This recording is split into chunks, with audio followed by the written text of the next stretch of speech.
So folks, welcome back to Clinical Supervision Foundations II. I cannot believe it, but it is March 19th. We are at part 3 and very happy to have the opportunity to be here with all of you today and to be focusing on this. And I will repeat at this point, for those of you who maybe weren't here when I said this before, that there can be a tendency as we start to get close to the conclusion of part 3 for this panic or anxiety to creep in around the post-training professional development assignment. And what I want to invite everybody to consider is, if you can, try and breathe through that and know that I'm going to do my best in collaboration with you to give you everything you need and review everything that you need in order to successfully complete the assignment. And again, I will repeat that the successful completion of the assignment, in addition to attending the full 3 sessions, is the requirement for receiving the credit for this particular course.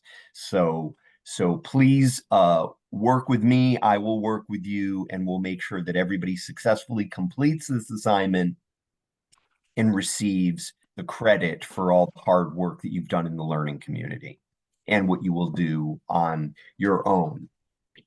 Just a reminder that we are a learning community, and this conversation, as our other 2 prior ones, are meant to support you and be relevant to your developing as a clinical supervisor. So please know that that's what this space is for, and that what we talk about, what we explore together, may not necessarily reflect the official views of our funder. And that's okay, because this is meant to be our relevant and practical learning community. As we engage in that conversation, let's continue to be intentional about using language that is respectful, welcoming, inclusive, and honors the presence of everybody in our learning community. Also, please turn on your camera and be on camera. You're more than welcome to unmute at any point and interrupt me. If Holly or anybody else has the floor, please don't interrupt her. Again, I'll do my best to make sure everybody gets the opportunity to share their perspective or to share their point. Also, no 2 of us in this learning community will be the exact same kind of clinical supervisor, and that's perfectly okay. We're meant to bring our strengths and our growth opportunities to this particular table, and we might not necessarily all be on the same page or agree, and that's perfectly okay. What I would ask is that if you do hear something that you don't particularly agree with, that you sort of dedicate your energies to listening that much more closely to what's being said and how it's being said. And then the final thing that I would ask, just as part of our guidelines, is that we keep following our excellent examples from parts 1 and 2 of making I statements. I believe this, I know this, I had this experience. So I'm going to take my slides down for a minute, and as I always do, I'm just going to ask, can everybody agree again to those guidelines? You can wave, nod, throw money. Excellent. Very good. Very good. Very good. Excellent. Good, good, good. Okay, great. Thanks. All right. So let me go back to my screen again, now that we've taken care of those logistics. And again, please make sure, if you haven't done so, that you type your full name into the chat. Now, we are going to take a moment to focus on supervisory modalities and methods. But before we do that, we are going to touch on what I asked you to prepare since we saw each other last. And Charlene greatly and graciously volunteered to go first, and I completely forgot. So, Charlene, my apologies for forgetting that. And the floor is yours. So, if you could, just for everybody in the learning community, if you could review what I asked you to prepare, thank you, and then share what you found out, what stood out to you. Okay, so we were asked, good morning, everyone. We were asked to do two things. The first was to discuss or share our impression of TAP 21 as a whole. What is what stood out to us the most? What did we find relevant? Just discuss your impression of the document as a whole. That was the first. The second was to what is one takeaway? Put on the role, just pretend, or if you're not already a clinical supervisor, review or look at this document from the standpoint, a perspective of the clinical supervisor, and share one takeaway from it. Okay. So that's what we were asked to do. And we were supposed to review this document for a minimum of 20 minutes after we left the session. So did I cover everything? Yes. Okay. And let me just repeat, thank you for volunteering to go first. Melissa thanks you as well. So question for the first, it's not really a question, but for the first explanation, discuss the impression of the document as a whole. So Alex, if he's here, Alex was on the money when he referred to this document as the Bible. In Christian faith, we utilize or identify the Bible as our guide of how we should live our life, in the Christian way. If when in doubt, go to the scriptures, right?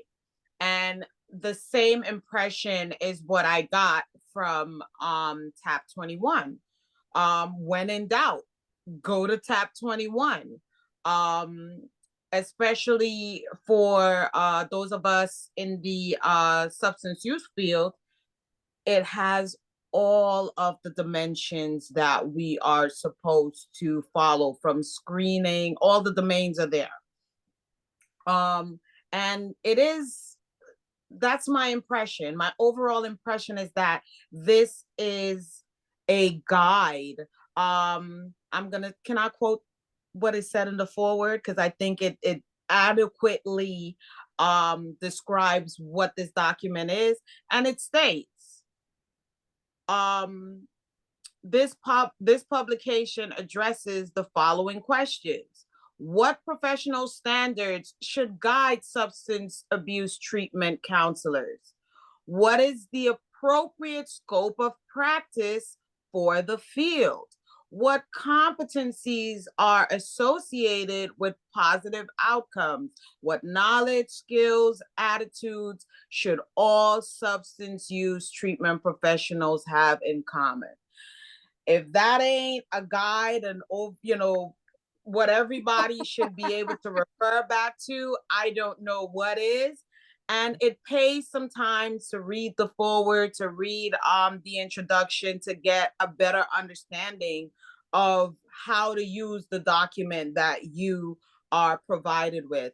Of the 123, right? They say 123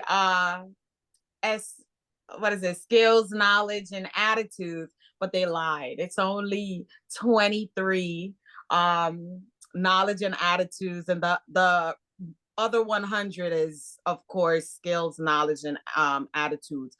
But the 23 doesn't list any skills because it's trying to help the new counselor or whoever is reviewing this document to understand what the foundation or the basis for the document is. And you don't need a skill, I mean, other than common sense, but to understand what this document is about. Um, as a supervisor, one takeaway. I would have loved if this document had sample or scenarios within which a person can, identify which competency would be best to address a problem area. So that is the only thing that, overall looking at this from a clinical perspective to help my supervisee better, implement this document. That's the only thing I think that is missing.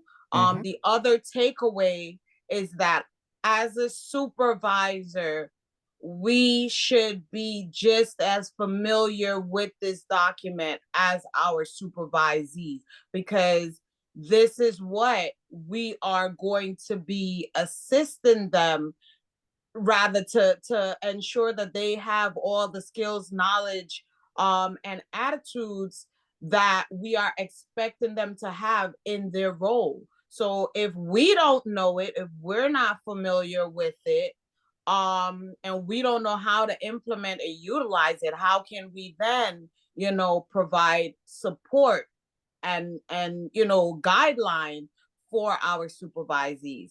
So you asked for one, but I gave you two takeaways that I got from this. So that's it. That's those are my responses to the two reflective questions that we were asked to answer.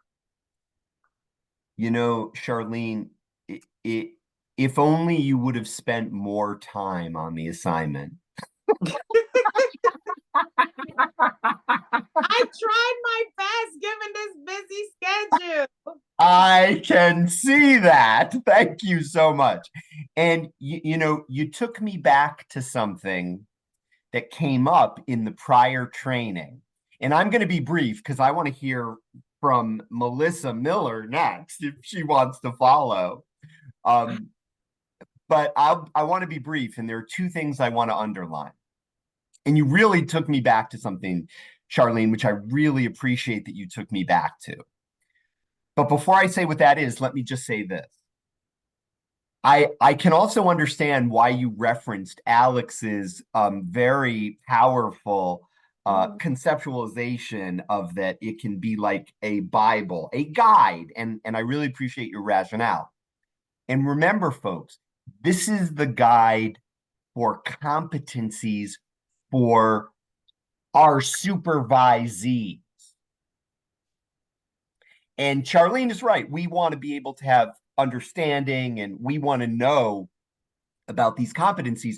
But this document this is our tool for the professional development, developing the professional development plan. This is our tool. This is what we're going to use. And Charlene, the thing that you took me back to, which was so great, and I'm so glad you jogged my memory, was that somebody in a prior training delivery, learning community conversation about this, said that their supervisor walked into their office with this document and dropped it on their desk and said, pick a competency, let's work on it. And the thing I want us to be very clear about, folks, is that this document supports the development of a professional development plan, which is the platform on which we have a collaborative conversation with the supervisee. I really don't want us to detach this document from its ultimate purpose, which is it's to inform a conversation, a collaborative conversation that we're going to have with the supervisee. It's not about just dropping the document on somebody's desk and telling them to pick a competency and let's discuss. It's the work we do to develop that preliminary plan that we then have a conversation with the supervisee, and then we complete the plan with the supervisee because we want the supervisee's contribution as well. So, Charlene, thank you so much for volunteering. Thank you for starting us off. And let's hear from a few more people if we can. And Melissa Miller, the floor is yours if you want it. And Elaine will follow to you after Melissa. Hi guys. Hi. So what I took away, I'm a skip to the back kind of girl. So I went Okay. I went all the way to the end to see what I could see, and there's 3 appendices or appendices rather that are kind of interesting that sum up the book. I found the layout of it was just very overwhelming, so I looked for something more bullet point style, and they have it. They have a whole glossary section. They have all the competencies listed in order and with like a much more concise definition. And then it was really interesting all the way at the end in Appendix C when they talked about how they developed what competencies were going to be included and how they did the research for that. Because 121 is a lot of competencies, right? And it basically comes down to a way of being with your clients. I mean, obviously the stuff that's more administrative, like, you know, the record keeping and things like that, I'm not referring to, but, you know, just being aware of your biases, being culturally competent, you know, being an empathetic person, all of those things are in there. I really enjoyed looking at the breakdown in the back of the book of how they developed it, where the gaps were between the actual and needed competencies, what people thought about the 121 competencies, whether they actually, you know, were congruent. So they asked 3 counselor groups. They had supervisors, experienced counselors, and then inexperienced counselors, and asked them to rate the competencies as they were developed. So, I mean, take a look at it. It's pretty interesting. That's what I got out of it. Bam. Thank you so much, Melissa. You're welcome. Elaine, yeah, the floor is yours. Can you hear me? Yes. Yes. Okay, there you go. So I pretty much agree with that. Well, first of all, good morning to everybody. I pretty much agree with what was previously said, but I did want to highlight a couple of key points for me. Okay. Yeah, I also kind of went through the entire tab 21, and I was particularly interested in how this whole process was developed. You know, to the back, they kind of gave you some studies and so forth and all of that. And then I kind of look at the definitions and so forth in the back, which I thought was really good because it kind of narrowed down because you have a question about this. And one of the points that came out to me was, what was the elements that they were talking about? So I looked up and they had the definition. It says specific, definable areas found in 3 of the practices. Let me see if I can turn the phone up a little bit more. Can you hear now? A little better? Yeah, yep. Yes, okay. So I kind of looked in the back of some of the definitions, and one of them, you know, stood out to me was the elements. I think that was like page 172 or something. And it says the definition was specific definable areas found in 3 of the practice, which was practice dimension: clinical evaluation, service coordination, and counseling. And I noticed that on the on some of the competency, there's not an element listed there, okay? So they tell you that the elements is only going to be focused in on those 3 areas: clinical evaluation, service coordination, and counselors. So when you look at the different competency, you will see element there, but some areas is not going to have element. So, on the professional development form, you might say, well, what do I put here? That was one area. Then I was looking at the references. And it said, when they compiled this whole process, they said, we wanted to focus on references dealt from 1989 to 2007. This is 2024.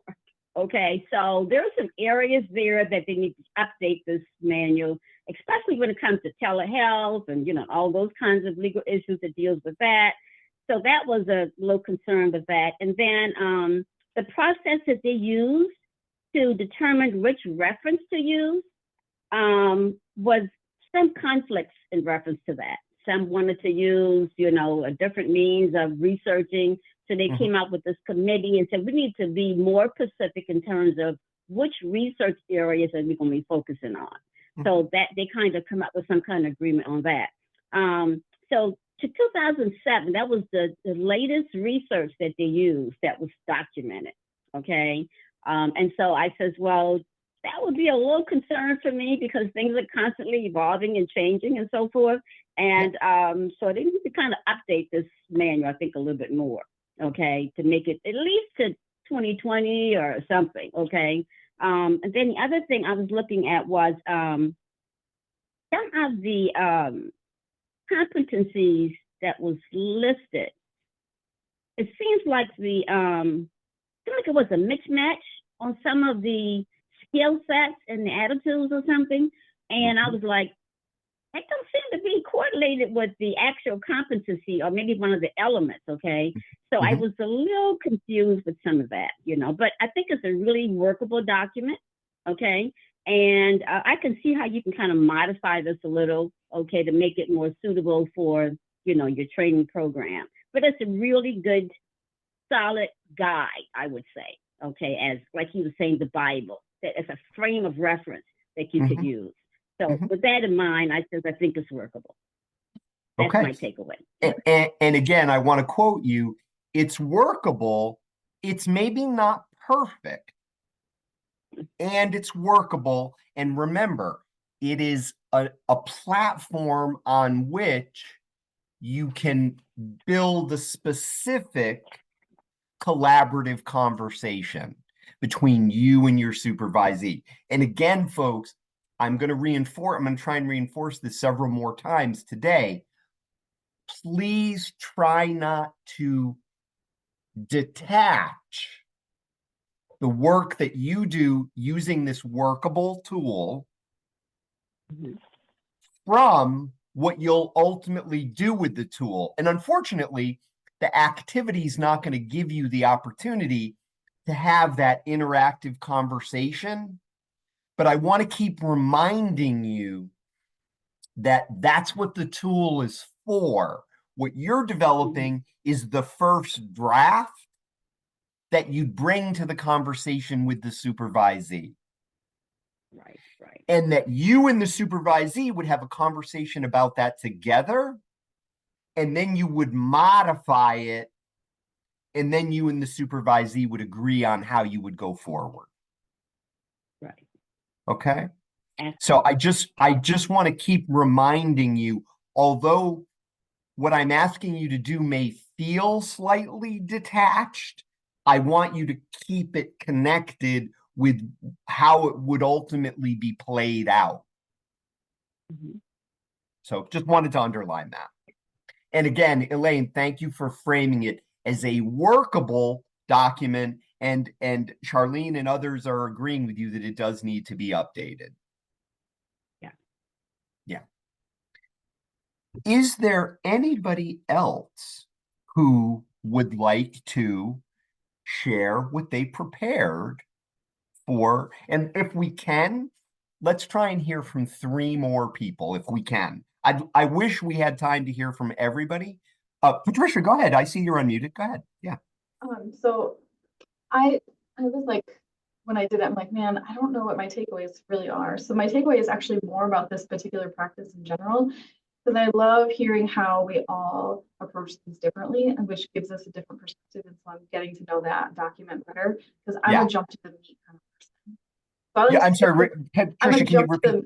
I'm a jump to the meat kind of person. So I skipped the beginning and I skipped the end. And so I was skimming. Get right to the center. Yeah, yeah. And so that's why I was like, okay. I'm not sure what I'm taking away from this right now, other than one of the, so yeah, so hearing those perspectives, I have a deep appreciation for. That's probably my biggest takeaway is hearing other people, you know, what other people did. The other thing that stood out for me in this is I appreciated it didn't give specific examples, in part because I felt like the document overall allowed for space for it to be someone's practice. Like someone's practice could evolve in it. So it wasn't saying this is what you do. It gave a guideline for you to conceptualize, for the clinician to conceptualize what their practice would look like, what their evidence-based practices would look like in action, while giving it some guiding posts to ensure that we stay in our lane. Fantastic. Thank you, Patricia. And you know, Patricia, you reminded me of something, and I think it was Charlene who said this. I could be mistaken. And it's related to this idea of example. And I wanted to touch on that because and tell me if you agree with this, given that you're familiar. And Ashley, I know you want to go next. Given that you're familiar with the document, you know, either from the end or from the center or from the beginning or however you approach it. And I also, I have to say, Patricia, I love the fact that everybody is talking about their unique way of becoming familiar because it's parallel to the unique way you will provide clinical supervision. And I love the fact that you honored your process. And I hope that you will do that as clinical supervisors as well. That's trusting your gut, your instincts, which is very powerful. And to the idea of the examples, I think one of the things that this document, in assuming is maybe too strong of a word, but I will use it. One of the things that this document is assuming is that it's saying you have a clear understanding of your supervisee's performance, I'll use that word, or your supervisee's needs. And what the document is then saying, with that knowledge, you consider the competencies that this person would benefit growing. And that's how you pick the competency. You look at a particular incident or scenario, and then you determine, based on your knowledge of this particular supervisee, as the clinical supervisor, this is my hunch about the competency or competencies that might support this supervisee's professional development. Okay. And I think that's why they don't provide scenarios, because and I could understand that there could be some potential benefit without being prescriptive, to your point, Patricia, that we don't, you know, nobody is going to deliver services the same way. So we don't want to be prescriptive. But just keeping that in mind, folks, because that's what you're going to be asked to do. We're going to look at a scenario together of somebody's practice, and then you're going to be putting your clinical supervisor hat on and sort of saying, okay, well, based on my take of this person's practice, these are some competencies that we may want to focus on for their professional development. Okay, so just wanted to underline that. So I think we are going with Ashley and then with Christine. And then if we can hear from, if other people want to go, I'll make the time, but we're going to start with Ashley. We'll go to Christine and then we'll see where we are then. Hey, Ashley. Yes, hi, good morning. I just wanted to say that pretty much I feel like I have bits and pieces of what everybody has already stated. Okay. When I first started going through it, my initial reaction was, when I first started, I started from the beginning because that's how I am. I like to start from the beginning and work my way through. But And I was like, wow, this is a really great tool. Like, I can see why this would be highly utilized. But then I started to get a little bit overwhelmed because there were so many. So then I just started scrolling through to see what there was. And then I told myself, I'm not going to be able to sit here and go through this whole thing. So I read a few from the beginning, some in the middle, and then I went to the end. And that was like, my takeaway was that there was a broad, I liked the way it went from this dimension to that dimension, and I liked the way it was broken up. And I'm a big person on studying like why people are the way they are, how they got to be, the environment that they grew up in. I do like family group here, so I do a lot of work on that. The takeaways, that was my takeaway. I centered a lot of what I read on that aspect was the family piece, the environment piece, and like just overall behaviors. And so that's really my takeaway from it. And I just really I liked that it had every possible dimension, every way that you could think about rating different competencies. So there was a specific way for anybody to kind of relate to any of the competencies in there. So that's what I really liked about it. And it was slightly overwhelming, but but it had a lot of information. So it was good and overwhelming at the same time. So yes. Ashley, thank you so much. And I want to underline something that Ashley said, and it may not surprise you that I'm underlining something Ashley said, but Ashley, you did use a word that I want to be very careful that we're very clear about. And it identifies the competencies and it deconstructs them from the perspective of looking at the competency in terms of knowledge, in terms of skills, or in terms of attitudes. What it doesn't do is it doesn't rate them. So what it's doing is it's simply listing the competency and it's deconstructing. And to Elaine's point, some of it makes sense, some of it maybe doesn't make sense, but it deconstructs what they imagine are the sort of guts of what the competency is. It doesn't rate it though. And Ashley, the only reason I wanted to center on that is because the rubric, which is our final tool that we're going to talk about, is it looks at the competencies not from a guts perspective.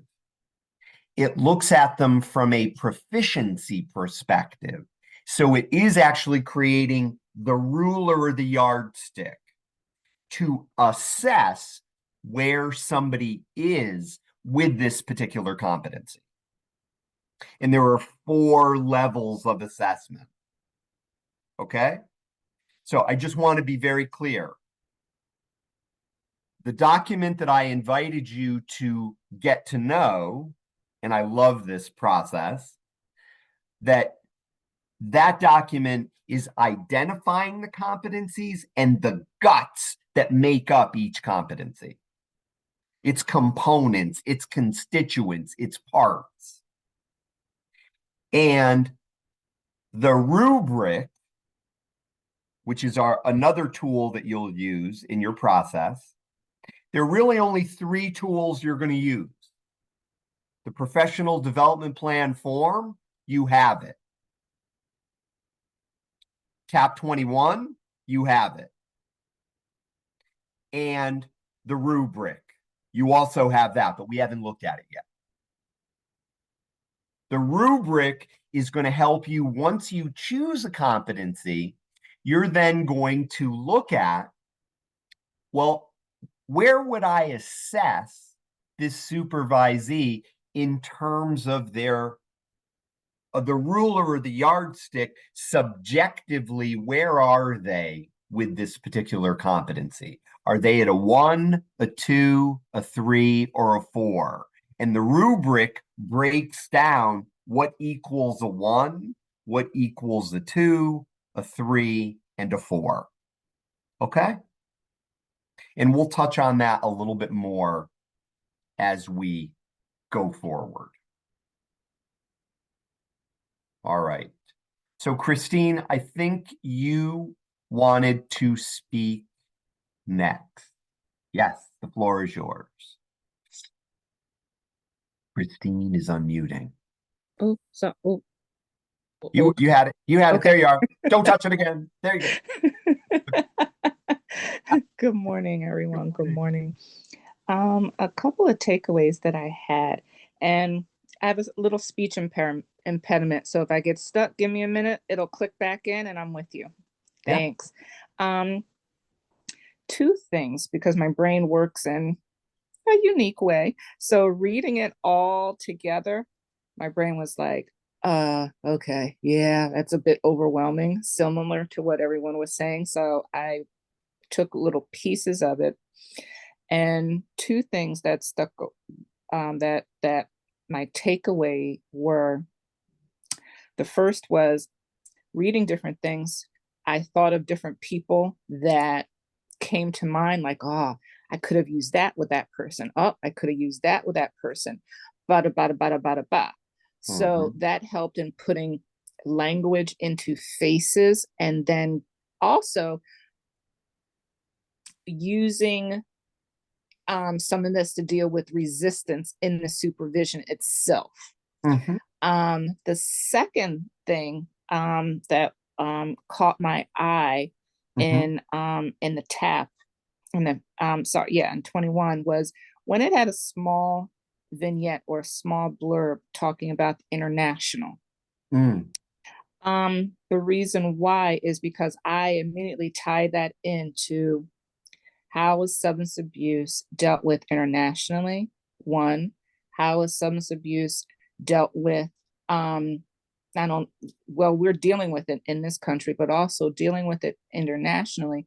But also the other TAP that came in was cultural competencies.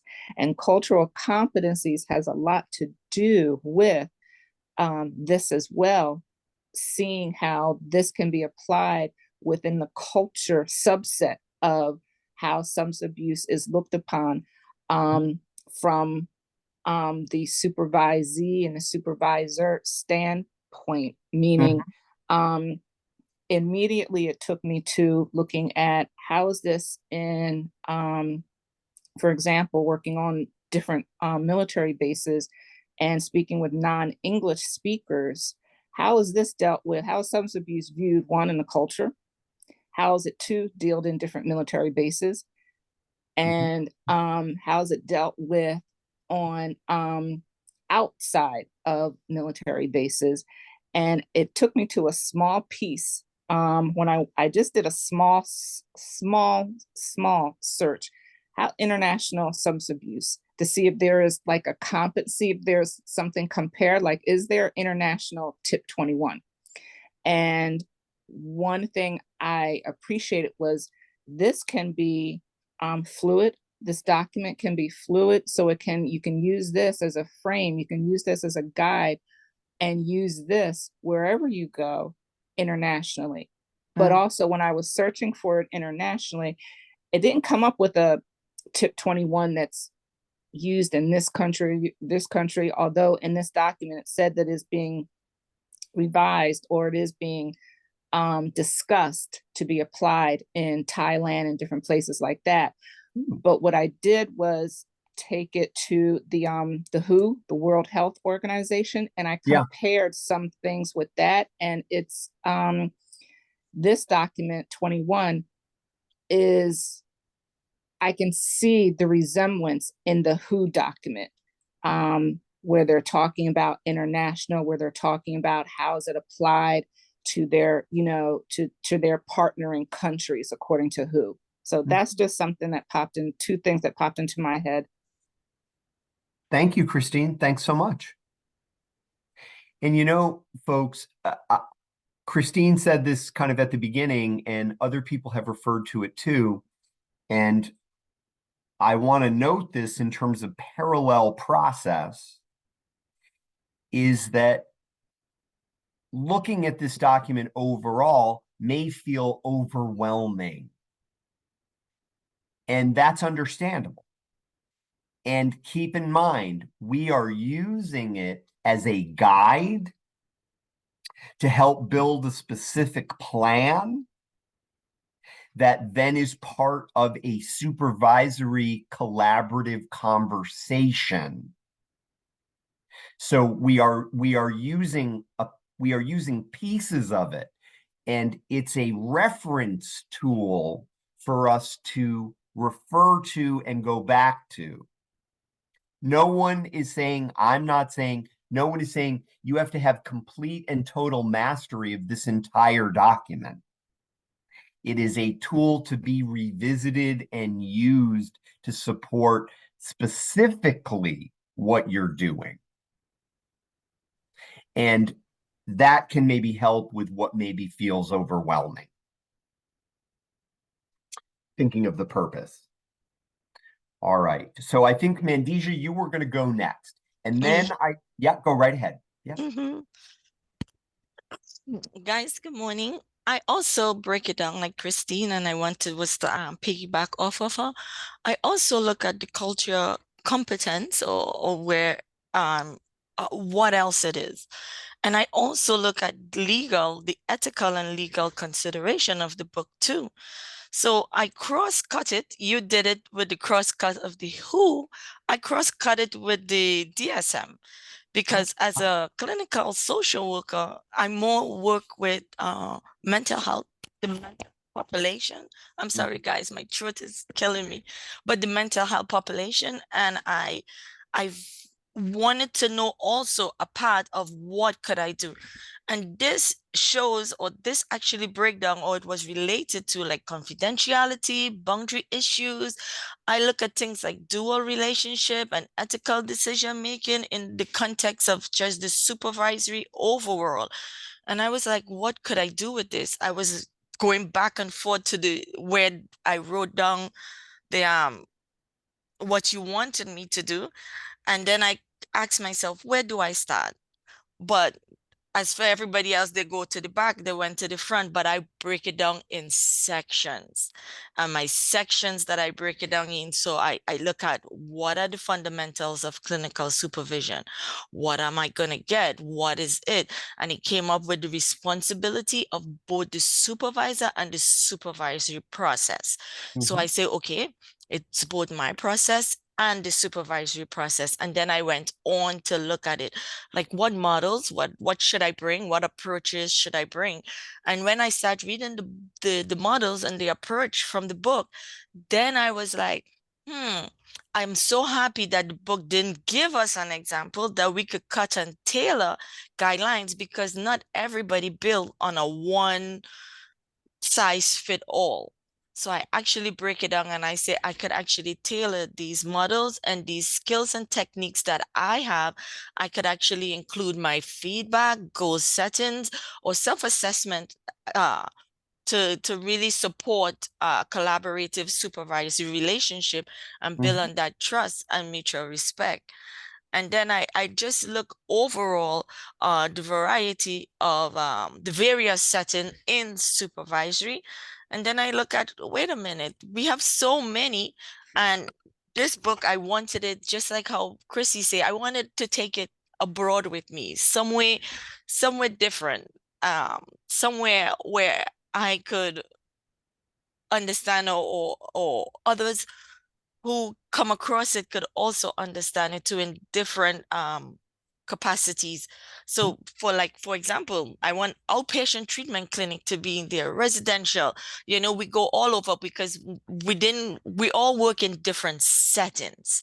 Right. And that's what I wanted it to be across the setting foundation. And it did give me a good perspective and unique.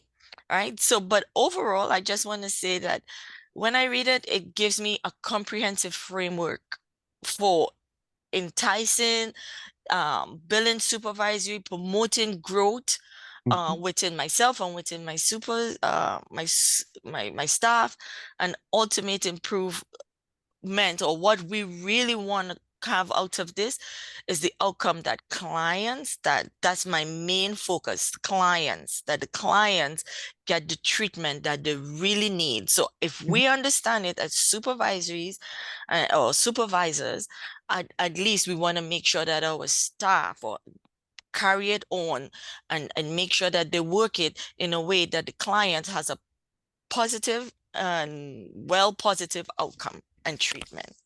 Absolutely. And again, that is the whole purpose of clinical supervision. Yeah. So you are connecting it full circle to that. And this document, and I really, Mandija, I really appreciate your framing of it as a comprehensive framework that is not necessarily rigid, and it is specific because the competencies are specific and they are broken down by the knowledge, the skills, and the attitudes that composed equal the competency. So it creates targets to identify strengths, and it creates targets to develop particular knowledge base, skill sets, or attitudes. Thank you so much, Mandija. You're welcome, guys. And Kala, the floor is yours. Right, thank you.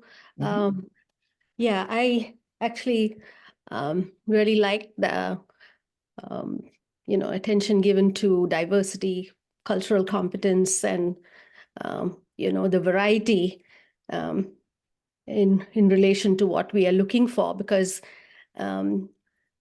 looking at the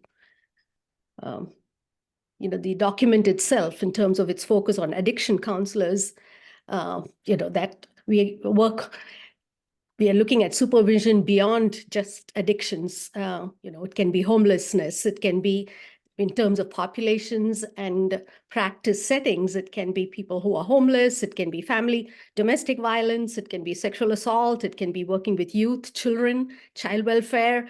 So what I saw was this is something that is, again, comprehensive in terms of even the nature of the issue or problem we are working with, and not only addictions. Because so what drew me was that first section to do with the transdisciplinary part, the foundations as they call, out of the 123 competencies, 23 of those competencies are within this first part, which is the transdisciplinary foundation. And so what I saw was just wanted to direct people to page 3, which has that components in the competency model, which has to do with the transdisciplinary foundations, and which has 4 different parts to it, which is understanding addiction, treatment knowledge, professional readiness, application to practice, and professional readiness, which is so much focused on us as supervisors and what competencies or foundational ones we need to hone to work with supervisees. And one thing I think what Christine was talking about, and I think earlier, I think it was Elaine or Charlene, in terms of where we are looking into, it's not necessarily narrow, but the 4th one on professional readiness, where it's where in terms of, I think Elaine talked about it's being kind of dated, but where it opens us up to alternative approaches, and what it says, diversity and willingness to change. So that's something I liked about it in terms of our professional readiness, where, yes, things are dynamic in our field, constantly changing. And so to be able to adapt, to be able to be open to what is happening, not only with clients, families, but also within the professional context, social changes, and so on. So that was something that really captured my attention and focus. And to what I think Christine was also saying when you talked about international and more larger diverse populations like military and other countries, and what Christine was searching for in terms of what is available beyond the US. I just wanted to share that I worked with the United Nations Office of Drugs and Crime, where they have developed a universal treatment curriculum.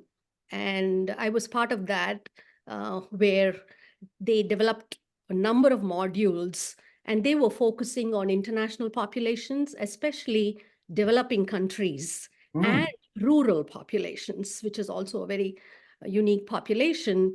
And so I got the opportunity to review those different modules of the treatment curriculum, again, addiction focused. So there again, there were different modules focused on, say, motivational interviewing or cultural competency, and so many different things to do with working with substance use. So if you are interested, I think it should be available on the UNODC website. So they have developed that curriculum to be able to work with, substance use in developing countries, rural populations also, which would be applicable even to rural populations in the US. Absolutely. Thank you so much, Thank Kala. you. Thank you for adding that.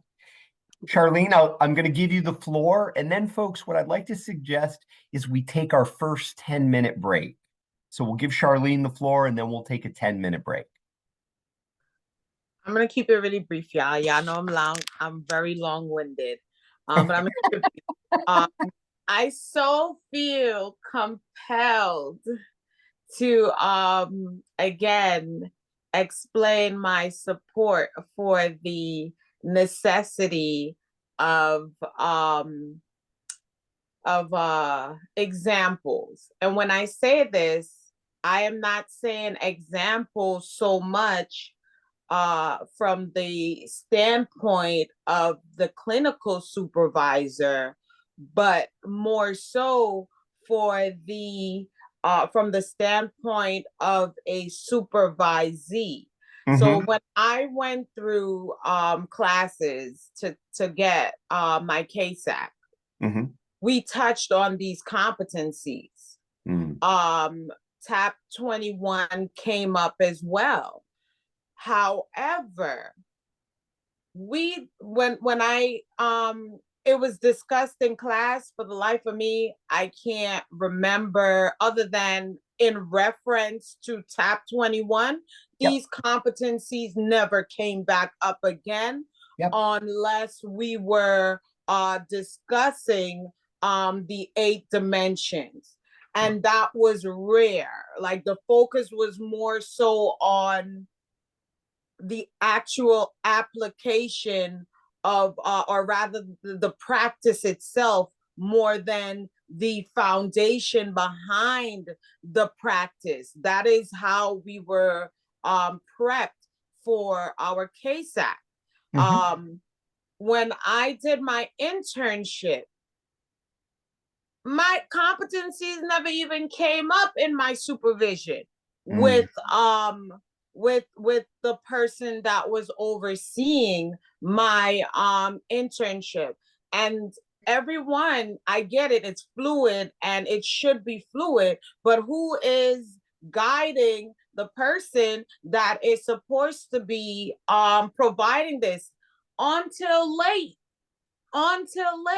we just started having these supervisory trainings. Why? Because everybody, even though we're supposed to be following these same foundations, we're not applying it appropriately. Hence, you know what? We need to do supervisory training to ensure that people have a clear understanding of how to utilize this document. So that's why it's like giving me this Bible and saying, here, this is going to guide your practice, but not telling me how best to utilize it. And there's going to be a lot of trial and error that may end with a person going to jail, with a person, a person losing their life. So, and I say that because in our field of work, in addiction, you may say the wrong thing and drive a client to leave, and that client goes out and ODs, and we're supposed to clear our conscience, but hey, your supervisee is sleeping with a client, and everybody in the facility is talking about it. Why? Because the supervisor didn't have a clear understanding of this document, and the supervisee also did not have a clear understanding of the document within itself. So that is, it's not supposed to be, all right, this example, you're going to stick to it. It's rigid and that's that. It's just, this is an example of when to utilize this competency, or which is what we're doing exactly right now. This is what this PDAP is. I mean, you're going to be doing it with us. And, even you said, if I send it back to you and tell you maybe, to redo it, or to, maybe think about another competency that, can be used to address whatever the deficiency, that's it. That's all. That's my reasoning behind the example, having gone through it. And even now, TAP 21 is there, but I bet you if you do a study in active field right now, how many of the counselors and supervisors who have not done this training, whether they know this, if they've ever used it, if they've ever viewed it, you're going to get a low turnout. Yep. So I'm going to say 3 quick things. One, to Charlene's point, clinical supervision has been a wild, wild west. And there hasn't been a lot of clarity or guidance about how it's to be carried out. To Charlene's point, it could be very easy to look at this document, become overwhelmed, and be like, okay, great, we looked at that, we'll put it away, and now we're going to do what we're going to do. And what I'd like you all to consider, and that's the purpose of our learning community, that's the purpose of this conversation, is you are invited to use this reference tool as a guide to build specific supervisory tools that you can then use to inform your supervisory conversations. So the reference document only becomes alive and useful when you use it as a guide to build the draft of how you discuss with your supervisee. So, excuse me. So keeping that in mind, folks, our work is going to be to operationalize, and remember, your post-learning community assignment is to develop the draft that you would then share with the supervisee, and you would collaboratively refine that becomes their professional development plan for those competencies. It may mean that later down the road, maybe there are other competencies they develop, but it's the tool for what you're targeting in that moment, and you're being asked to develop the draft that you would then share with your supervisee, and it would be the platform of your supervisory conversation. I know I said I would mention that several times during the remainder of our time today. So having said that, folks, I can't thank you enough for your insight and for what you shared in regard to this reference tool. I will confide or disclose to you that this is the first time a learning community has actually done this particular activity. So this was your group was the first group that I tried doing this activity where you have your own, you become familiar with the document, you put on the supervisory hat, you share your overall impression, and you share what sort of stood out to you as a supervisor. And what I want to say is thank you for engaging so richly in that activity. And it's something I will definitely carry forward in between parts 2 and 3. So thank you for what you brought to it. And remember, folks, for your post-training professional development plan assignment, 3 tools. The professional development plan form, you have it. Tab 21, you have it. And then using the rubric as the ruler to determine where somebody is with a particular competency. Have a wonderful 10-minute break, and I'll see you in 10 minutes. Thank you so much. Welcome back, folks. Hope you had a good break. Excellent. Give it just a moment for people to get their cameras on. Excellent. Good, good, good. All right. So, folks, I'm going to share my screen again. And we are going to cover a couple of things and keep moving toward a scenario that is going to be the basic scenario that you will use to complete your professional development plan for a supervisee whose name is Megan. And we're moving ourselves toward that. You are going to get to use this reference tool to develop that draft plan as a result of a particular situation / scenario that involves a supervisee named Megan. All right. So I'm going to share my screen again. And we are not necessarily touching on Megan at this particular point, but we are going to talk a little bit about supervisory modalities and methods, just as kind of an overview, as part of the process of clinical supervision. And I just want to confirm, if you could use the chat, just type the letter Y in the chat if you can see the slide and see me at the same time. I can't see you, but I can see the slide. Wonderful. Okay, good. All right.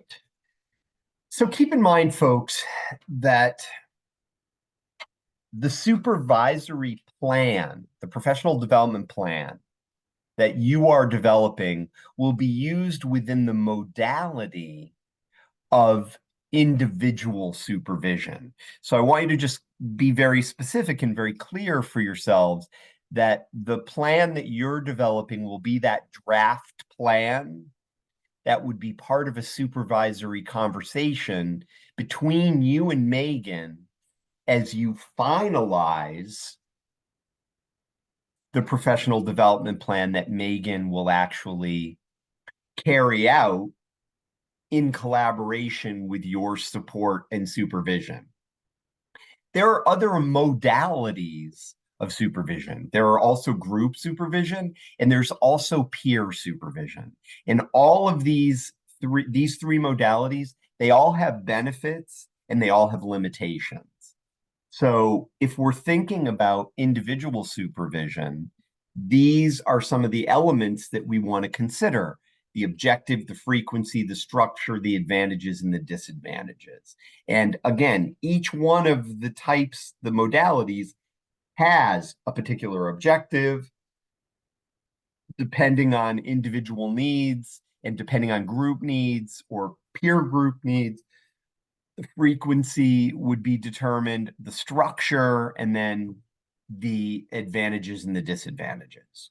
So you can see here that this is broken down, that the objective of individual supervision is counselor professional development. And I'm going to stop sharing my screen here because I want to link that to what was said about, yes, it's about counselor professional development that translates into effective service provision, effective client engagement, effective care. Because again, it can be very easy to think of these things as kind of detached from each other. And I want to keep that line or that thread going.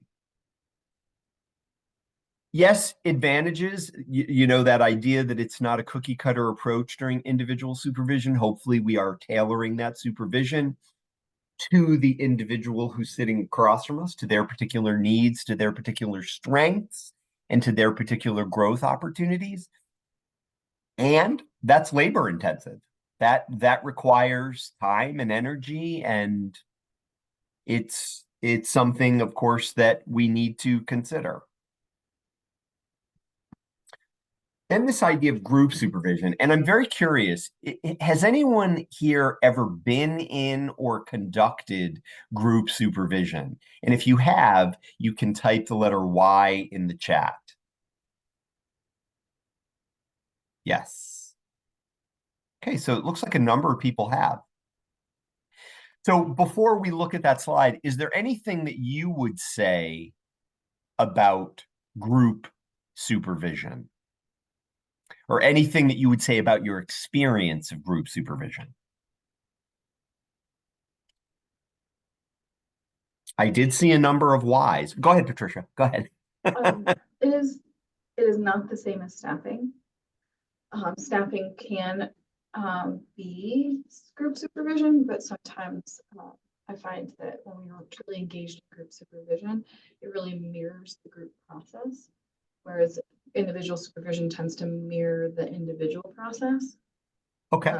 That parallel, when we think about those parallel dynamics, and it also takes a tremendous amount of, I think, trust within the team. So that team building aspect of it, just like to highlight that it's an opportunity to build, to do team building, and also requires that all at the same time, in my experience. Excellent. Thank you. Yeah. Go ahead, Melissa. I really value group supervision because it takes a lot of the weight off the individual counselor to make all the decisions regarding client care. So we currently, Ashley and I work in an inpatient recovery program, and, you know, people have behaviors and they'll need to be, you know, discharged or whatever, or they'll need to go on a behavioral modification plan. And it's always valuable to me to get, you know, guidance from my peers in that respect. Mm-hmm. That's all I have to say about that. Thank you. So that peers actually become, and I think Patricia's right, the idea, the need for tremendous trust amongst a team, a group, and that they can also become resources to help add to what our individual response might be. You know, the old two heads are better than one, kind of. It's also, it's nice to be able to say the clinical team decided. So then it takes some of the onus off of you for any like consequences that you have to deliver, Yeah. you know. Yeah, you're not kind of alone flapping in the breeze. Yeah. Yeah. Yeah. Thank you. Thanks so much. Elaine, and then we'll go to Ashley. Yeah, go ahead, Elaine. Yes.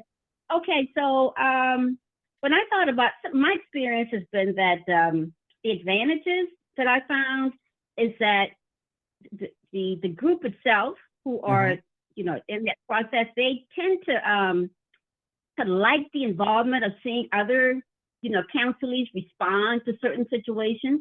And I think one of the disadvantages, sometimes it could be a little competitive as opposed to like collaborative and cooperating together, because they're trying to impress maybe the supervisor or something. So I found that sometimes, you know, that can come up. Somebody mentioned about the personalities. I think it's because of that, you know, Okay. sometimes the group is not the right group, you know, to convene together, you know. Okay. So Yep. yeah. So one has to be very intentional about the composition of who is part of the group supervision. Right. Yes. Okay. Okay. Yeah. Ashley, what were you going to say? And then Danielle, was there something you wanted to say too? No? Okay. Go ahead, Ashley.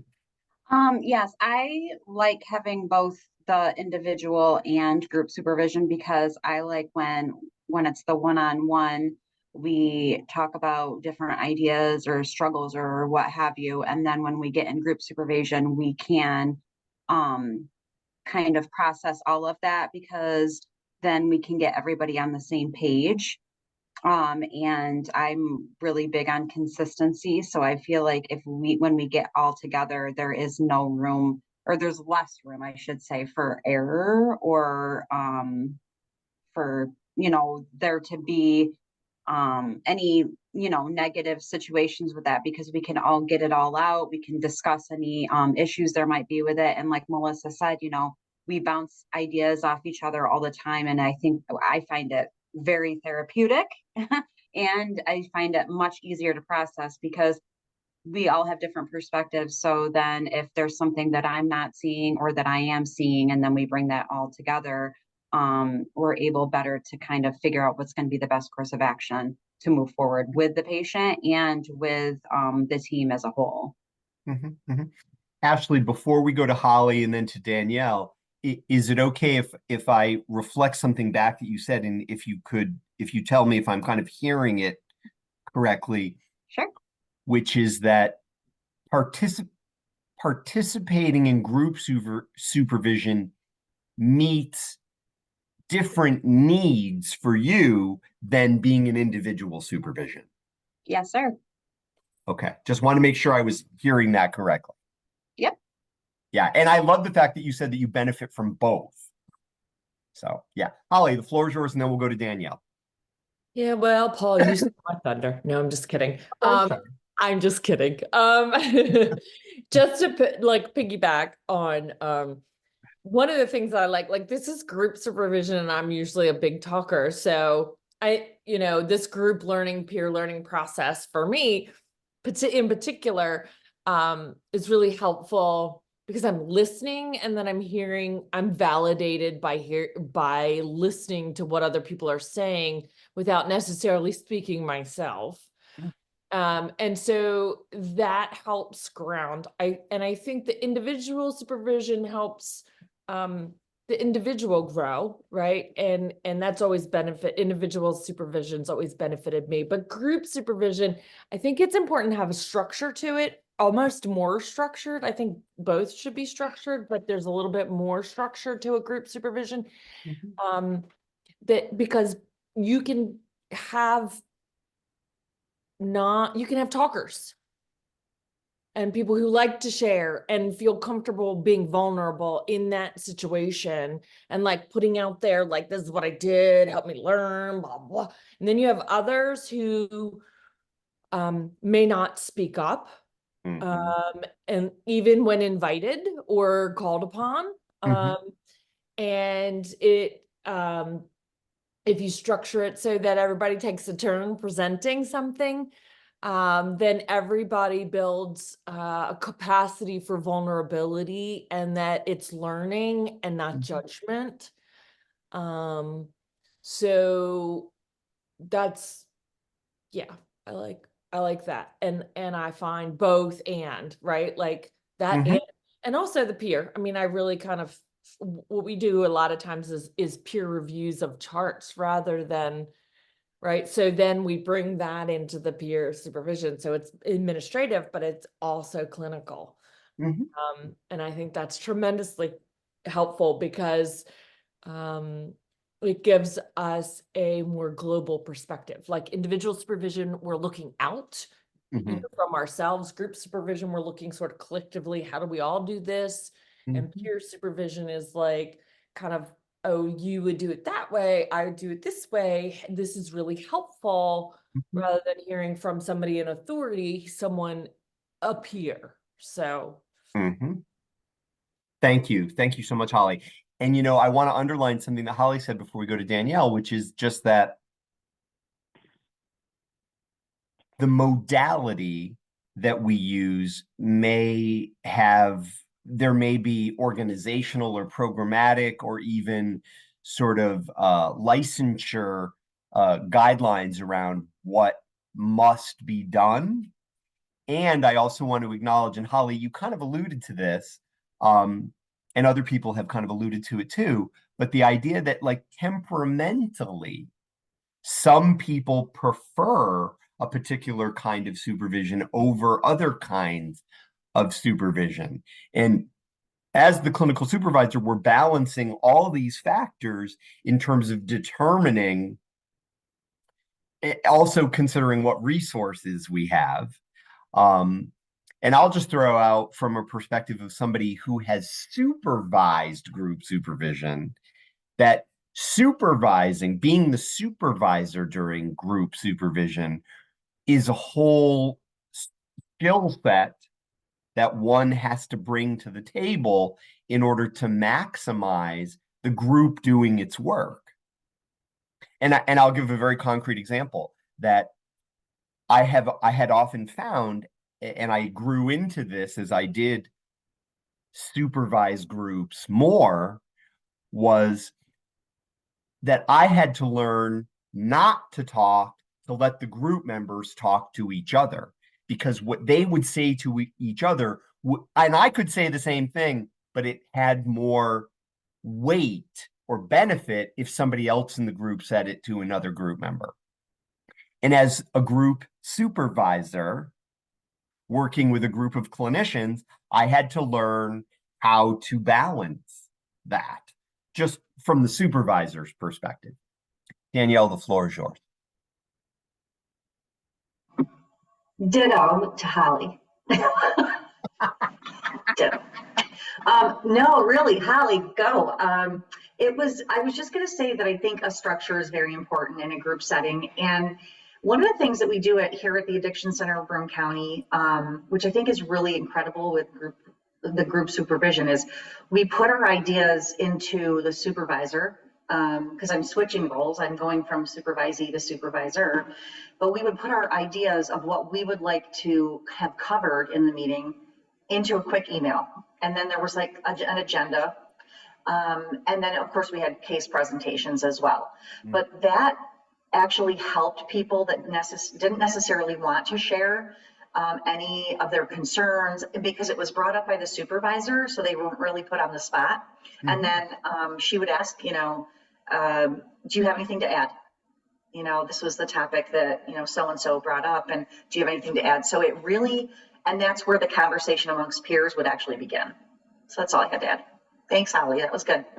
Thank you. And again, what you're talking about is sort of a collaborative structure that meets the needs of the group of supervisees that are going to participate in the conversation. Mandija, the floor is yours.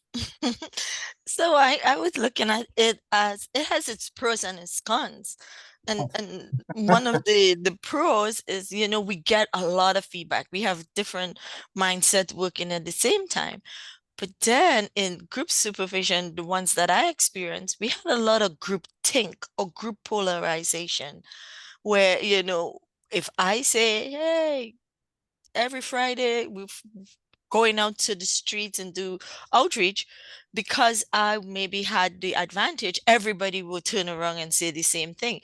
I didn't see no one kind of individualize or kind of challenge that authorization, and I wanted them to challenge that authorization, and it wasn't like a mob situation, but that's what I wanted. So that's the difference between like group individual and like group that we do together. So yeah, and again, your point's such an important one for anybody to consider.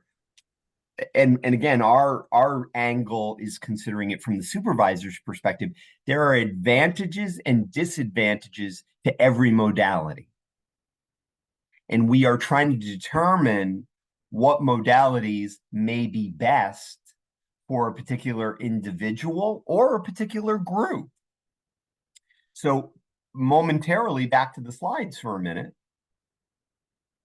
And you'll see here that, advantage, multiple perspectives, and time management. You get a group of people together. Disadvantages may not meet everybody's needs, may create an opportunity where, ideas are just agreed with and there's not any real dialogue about them. So again, we're constantly thinking about what are the advantages or the disadvantages.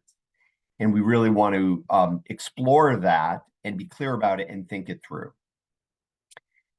Now, peer supervision, having a group of peers together where there's not a particular supervisor, and that peers, and you'll see advantage, small groups, limited time, and disadvantages, and they're listing history of conflicts here.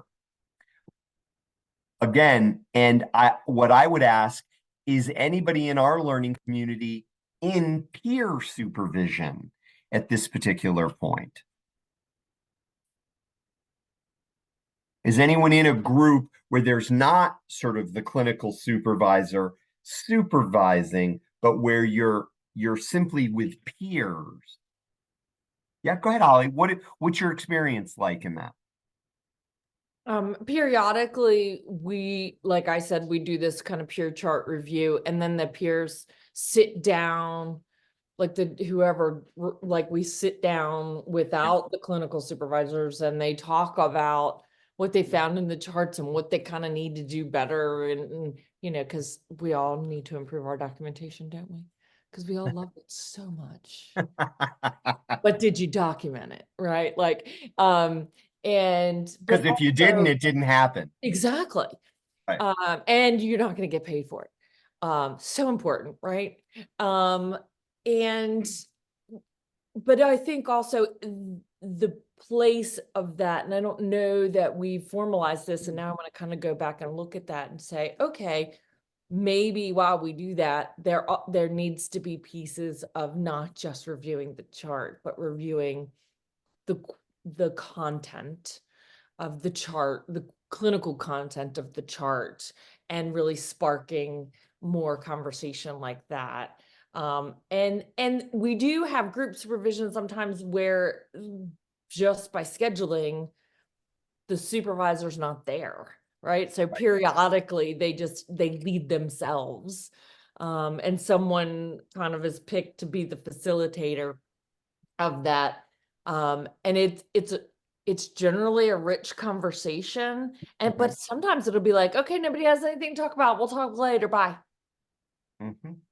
And so I think there has to be some intentional expectations as to what that peer supervision looks like. So it doesn't become an extra hour to get your notes done or to get your administrative work done, that you seriously can commit to it. Okay, thank you, Holly. Melissa, what were you going to add?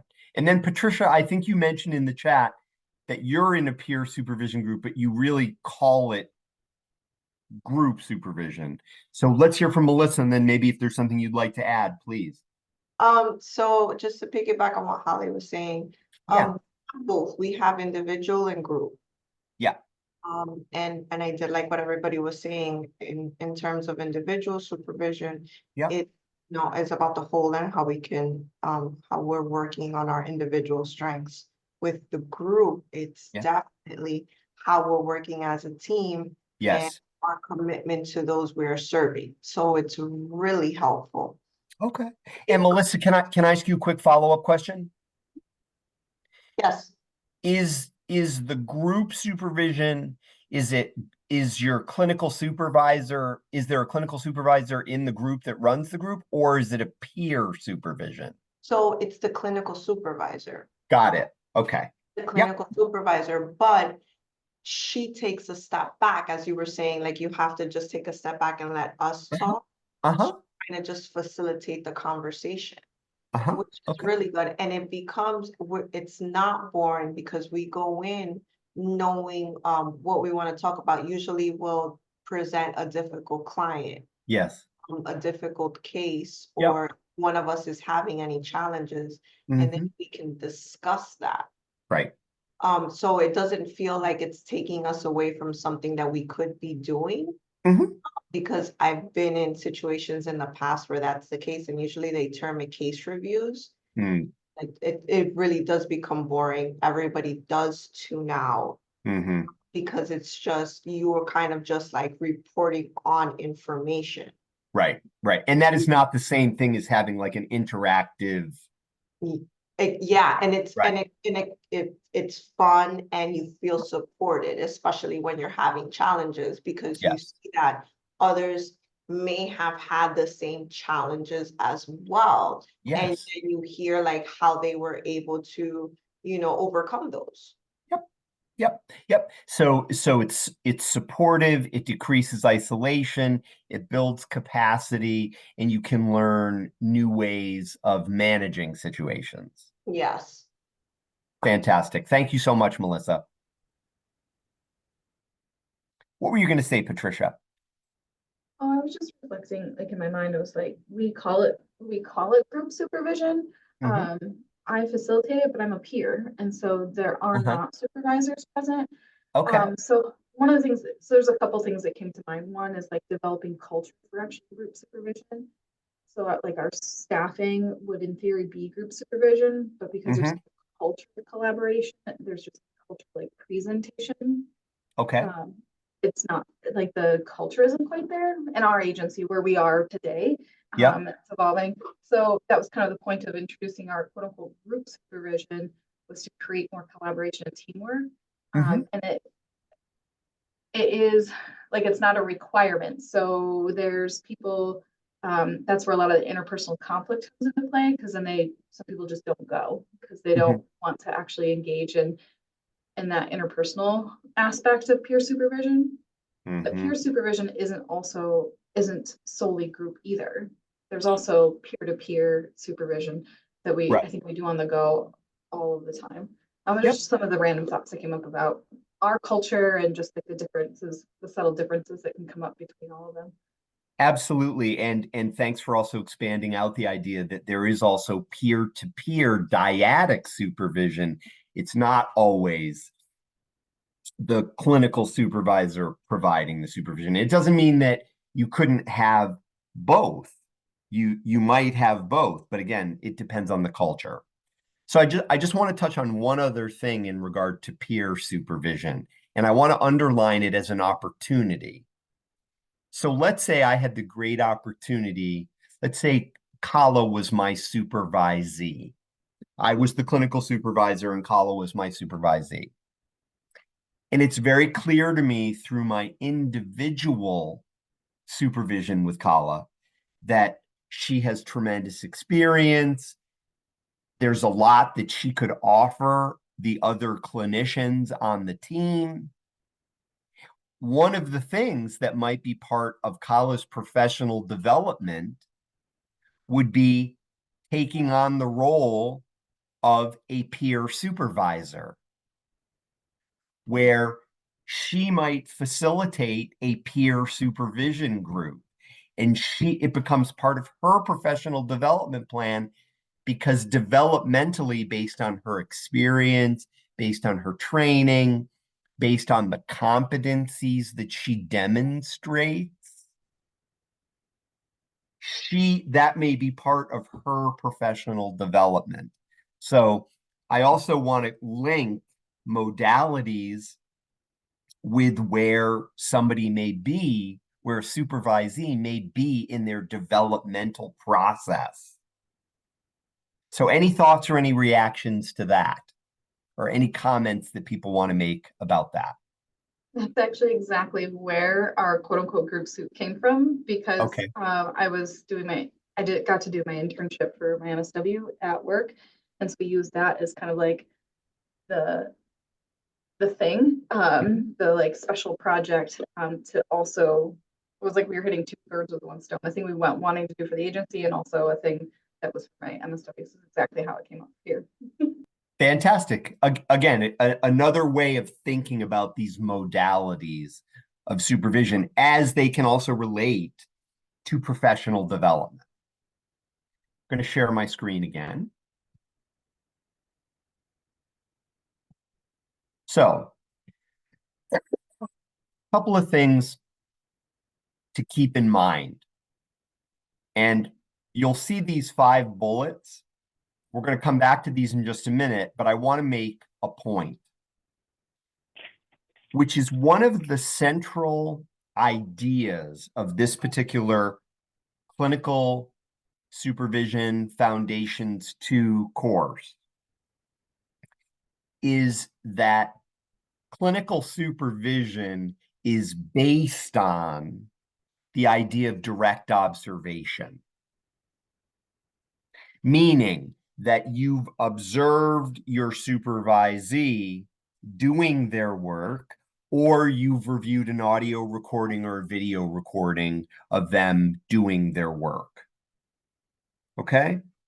And some of what you may be called upon to do is to set the foundation of direct observation. Now, I'm going to ask you a question before we go back to those bullets. What do you imagine?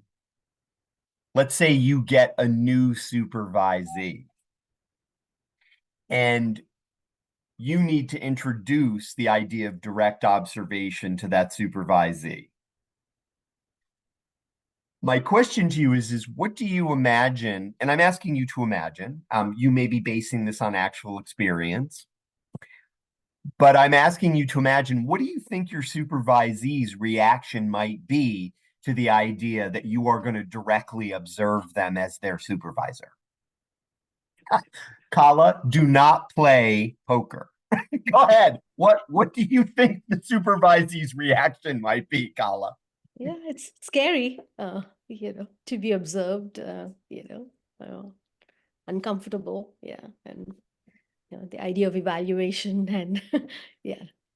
Yeah, so Yeah. scary, uncomfortable, you're being evaluated. Elaine writes anxious, Holly writes vulnerable. Yes, yes. Beliefs of incompetence or inexperienced. You might worry that you're too inexperienced. I'll throw one onto the pile. You might fear like, oh my God, what if I make a mistake? And Zakiah writes intimidating. It might be intimidating. So I'm glad that I asked that question, because the thing I really want you to consider is part of our role as clinical supervisors is preparing people for direct observation. Go ahead, Holly.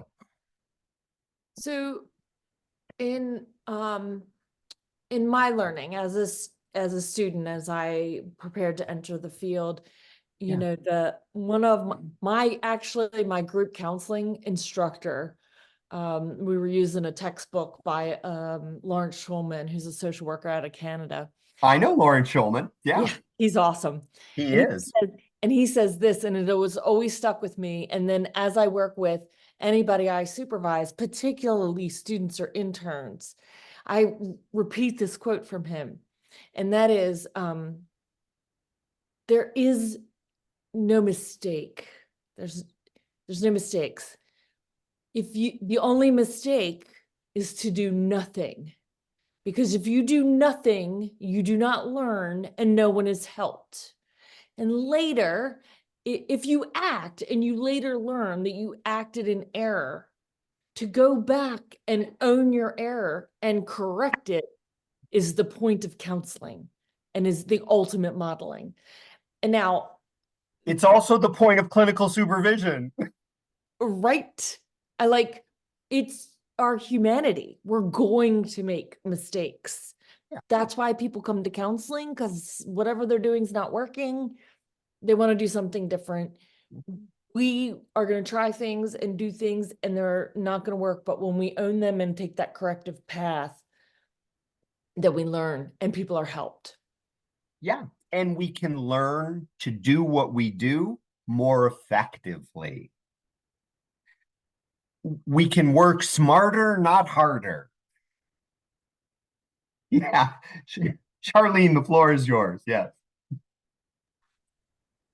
That's honestly, I didn't type in the chat because I think maybe at the beginning of my career, I would have been intimidated. I would have been you know, in a vulnerable place. But at this point in time, I welcome the supervisor to observe. I welcome it because for me, I just see it as an opportunity to grow, to get feedback on whether or not what I'm practicing is right. The other day, for example, I had a client go to get a kidney removed, and you know, I'd never had a client before that had a cancer diagnosis. So every time before I went into session, I was calling the social worker. Other than listen, is there any statements I should make? I just didn't want to say or do the wrong thing in those. And this is a client that I've, been working with for over 6 months. But here he is with a diagnosis, and I'd never been in the role of working with a client that was given a diagnosis while as a client to me. And it just, not making sure I wish she could have came in and just, gave me that check, but didn't, so every time before I met with this particular client for the last month, I've been checking in with the social workers to just ensure, or to just, I guess, give me motivation, and to just make sure that I'm clinically addressing the client's need in the right context. So I honestly, like at the beginning, yes, all those feelings, but present, I welcome it. I welcome it because I need that reassurance that what I am doing or what I'm applying or saying is correct. And, if it's not correct, or if it's not being put forth in the right manner, then it gives me an opportunity to reflect and correct it. Absolutely. And, I want to underline that what you're really talking about, because you made a very clear distinction that, like, you didn't start off like, I'm open to supervision about this. I'm open to be observed. You didn't start there. And the thing I want to underline, folks, is people grow to that place often based on the experience they have during clinical supervision. And what this course is asking all of us to consider is, where is our supervisee in their relationship with direct observation? And how do we meet them where they are and support them to grow toward a standard of practice? And a standard of practice in clinical supervision is clinical supervision based on direct observation. Go ahead, Kala, you want to say something? Yeah, I was thinking the same thing, that it is a developmental process, and, it again builds on trust and the relationship to where the supervisee feels comfortable. And, the same thing, because as Charlene was saying, I was the same when I started, but I just didn't want anyone to observe me. And especially with clinical situations, you can't role play or prepare. Like, if it's that client in that situation, you don't know what's going to come up. And, and so to know what to do, what you're doing, and with the supervisor, watching you or observing. Of course, sometimes one-way mirrors or those kind of things probably help. Yeah. Thank you. You're welcome. Thank you. So I'm going back to the slide for just a minute, folks, because I want to underline that what these 5 bullets are really suggesting are 5 points of consideration that we as clinical supervisors can have as we help people grow toward the standard, which is direct observation. And again, I love that this first bullet says present the rationale. And I'm going to stop sharing my screen for a minute, and this is going to be no surprise to anybody.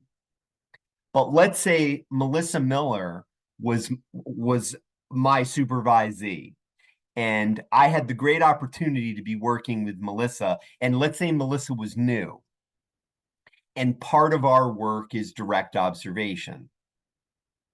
Now, I could go in with bullet number 1 and present the rationale for direct observation. I'm going to do something different. So, Melissa, if it's okay, can we engage in a little role play at this particular moment? Sure, Paul. Tone of voice is everything. So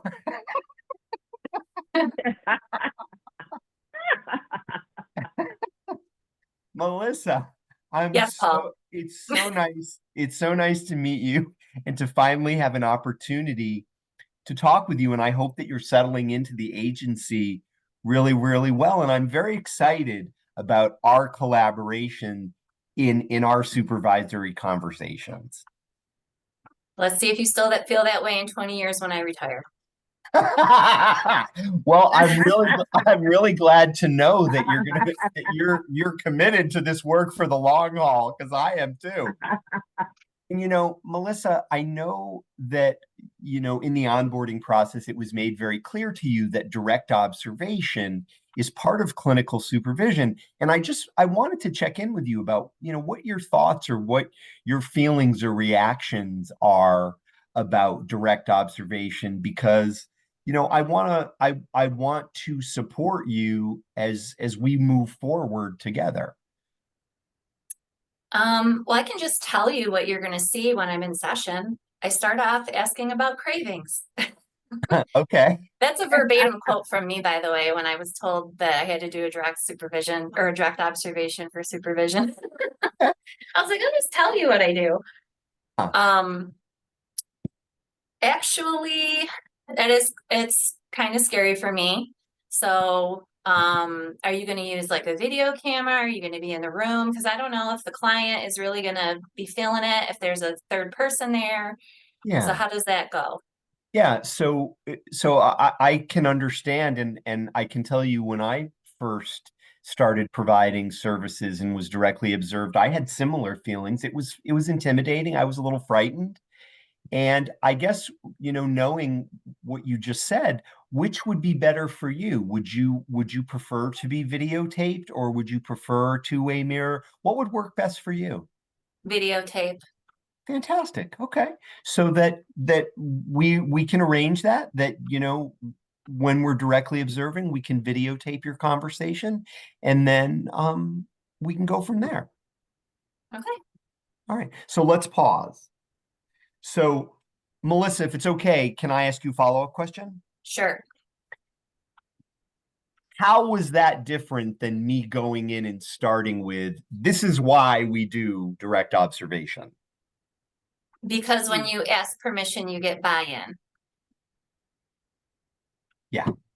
Yeah. Mhm. Yeah. Because, and hopefully I demonstrated this, fairly well. I'm also trying to build collaboration. I'm trying to partner with Melissa, and I'm trying to communicate to her that she's a valuable resource, that I'm there to work with her, not to work over her. So hopefully in that little tiny piece, and Melissa, thanks for jumping in. Yep. Anytime, Paul. I'm not sure if I believe that, but who knows, Melissa? I may take you up on that. Thank you. So, folks, I just want to underline again that what this is suggesting is that we engage with the person in such a way that we cover these steps, and all of these steps are infused with communicating that the supervisee has value, communicating that we're collaborating with the supervisee. And you'll see in number 4, volunteer to be recorded and observed first. That sometimes we can put ourselves in the vulnerable position. And I did that, I think, slightly in the little impromptu interaction with Melissa by acknowledging that I too felt vulnerable. I too felt frightened when I was first observed. So an appropriate self-disclosure as well. So again, just keeping in mind that one of the foundations that this course is built on is that the clinical supervision is based on direct observation.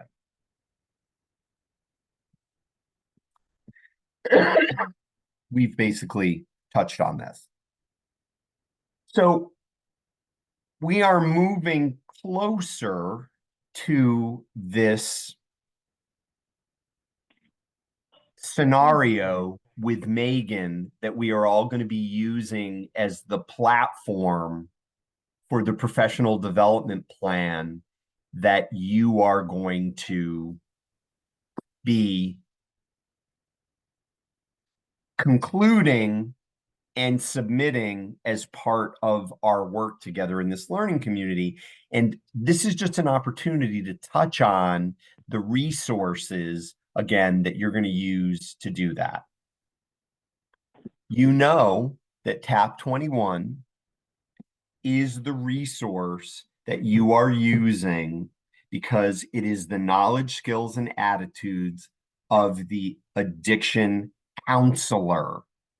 So this is the tool that you're going to be using to define the competencies that Megan will be sort of focused on in this the draft of the professional development plan that you would share with Megan. I want to underline something about TAP 21. And I said this earlier, but I want to reiterate it. This resource is a grouping of the competencies that are associated with the work in a broad sense. What you're going to do is you're going to look at the specific scenario. You're going to look at the specific scenario with Megan, and you're going to say, well, what is the particular knowledge, skills, or attitudes that it might be helpful for Megan in her position to build competency on?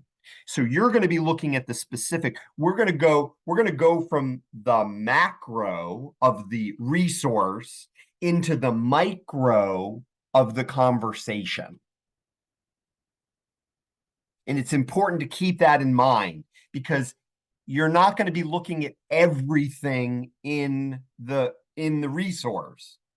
You're going to be looking narrowly on the conversation that Megan has with the client. Okay? So we're going from the large to the specific, the micro. And then what you're going to be doing is you're going to be determining, okay, well, which competency would address this issue that I think is the highest priority? And remember, this is your preliminary, your draft plan. You're going to look at that competency, and that competency is going to give you the guts of the competency. This competency is X. X means that there's this knowledge, there's this skills, or there's this attitudes. You are then going to target under that competency what is the knowledge that might help Megan grow professionally that's listed in the competency? What are the skills that might help Megan? Or what are the attitudes that might help Megan? And you're going to specifically target those. And then you will draft out the professional development plan to meet that specific knowledge, skill, or attitude. So it's very specific. It's very refined. And again, it's a draft, because then you're going to discuss it with Megan, and you're not going to get to do that part. You're not being called on to do that part. Okay? So just keeping that in mind. Now, that resource, that comprehensive resource, is not going to give you the ability to measure where Megan is with that particular competency. It doesn't give you the ruler. The ruler is in the rubric. The ruler is going to be, you've identified X competency. You find that competency in the rubric document. And then you look at, what are these 4 levels of competency? And where does Megan fit within that? Okay, that comes from the rubric. The rubric is the ruler. Okay, just keeping that in mind. I just want to be very clear about where you're going to get what. So we know this is the resource, broad, has all the competencies. And here's an example of one. So let's say you look at the scenario with Megan, and let's say you realize, that there are some issues about establishing rapport, or managing a crisis situation, or determination of need for additional professional assistance. So you've determined, okay, what we're going to focus on is competency 24. This is what is my take as a clinical supervisor, is the competency that Megan wants to focus on. Then you're going to look at knowledge, skills, and attitudes. And let's say bullet number 4 under knowledge, what constitutes a crisis? So you realize, she didn't really get a sense of that this was a crisis. So that's definitely the knowledge area. That goes in the knowledge box in the professional development plan under competency 24. And let's say if we're looking at skills related to this, the last one, let's say demonstrating empathy, respect, and genuineness. Let's say she did a really good job at that. That may be a strength that we note that she brought to the conversation. She demonstrated this particular strength, but that's not part of her profession. That is part of the professional development plan, but in the strength section. Let's say in terms of the growth opportunity section, reflecting the client's feelings and message. Let's say that maybe the skill of reflection, reflecting feelings and message, is a growth opportunity for her. You'd put that in the skills box. And let's say attitude-wise, everything was fine. So there would be no need to put anything in the attitude box under this particular competency. I want to reiterate, folks, that would be your determination as the clinical supervisor looking at this situation. That's how you would make your determination, based on the situation you're looking at. I'm going to pause to simply ask, does anybody have any comments, questions, reactions about me walking you, or anything you want to say in regard to me walking you through looking at a competency and the knowledge, skills, and attitudes as it relates to what I'm going to be asking you to do? Any comments, reactions, thoughts, questions in regard to that? On a scale of 1 to 10, 1 being I feel absolutely no panic or overwhelm at this particular point, and 10 being I feel frozen by panic and overwhelm, please rate where you are at this particular moment and just type it in the chat.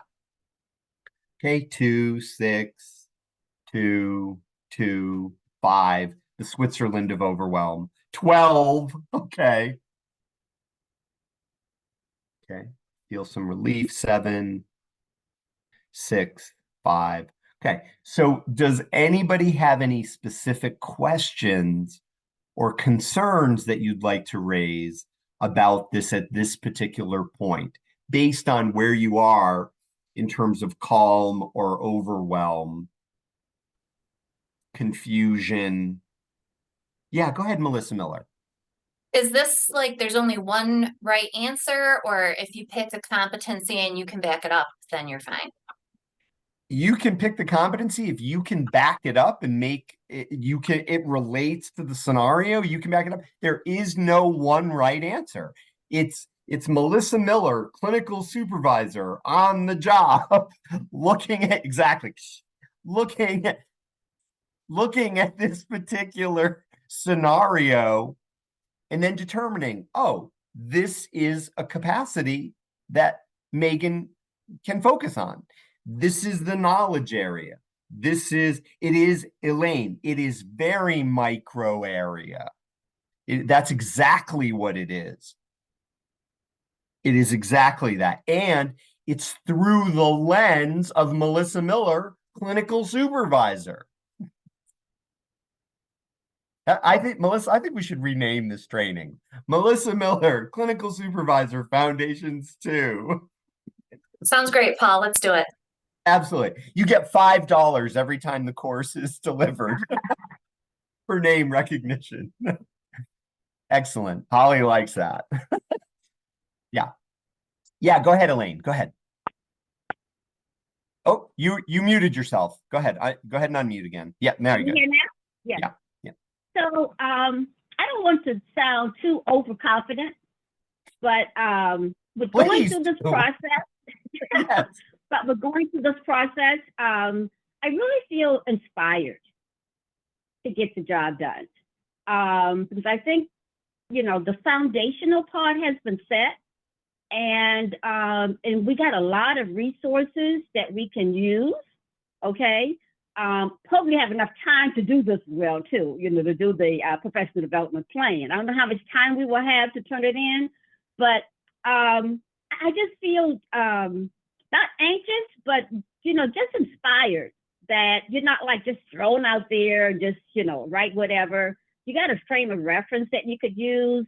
You can go back and reflect on some things, okay? And then with some of the comments that our fellow, colleagues have been talking about, it just kind of opened the door that, we can do this, okay? And that if you just take the time and, be fair with yourself, okay? Sit down with a cup of coffee or tea, kind of go over things and, really take a look at Megan to see what, you could do. And put yourself in Megan's shoes, okay, on how you would want to be assessed or plan or whatever like that. So, yeah, but not overly confident now.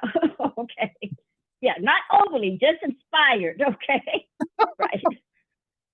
Elaine, I just want to say thank you for reading that exactly the way I wrote it. No, I'm kidding. I did not plant that. Elaine, please confirm that I did not speak to you before. No, did not. And then, Melissa, what I like about her, everybody else is doing really great, but I like her sense of humor.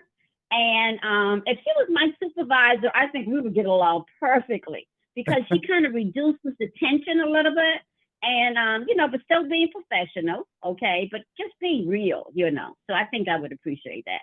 So, Marissa, you can supervise me anytime. And something, Elaine, I want to underline something that you said, which was in reference to Melissa, and I agree with you 100%. I also think it's the heart of effective clinical supervision, which is keeping it real. Yes, Because absolutely. because Absolutely. we are, and I'm going to put it this way because I think we have to acknowledge it. We're in a position of power.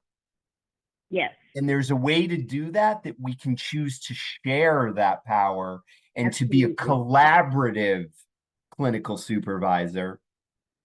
And again, I think Melissa, as well as others, have demonstrated that beautifully in our learning community, because it is something we want to keep real, and it is something we want to be aware of the fact that we have an impact on this person, and we don't want to lose sight of that.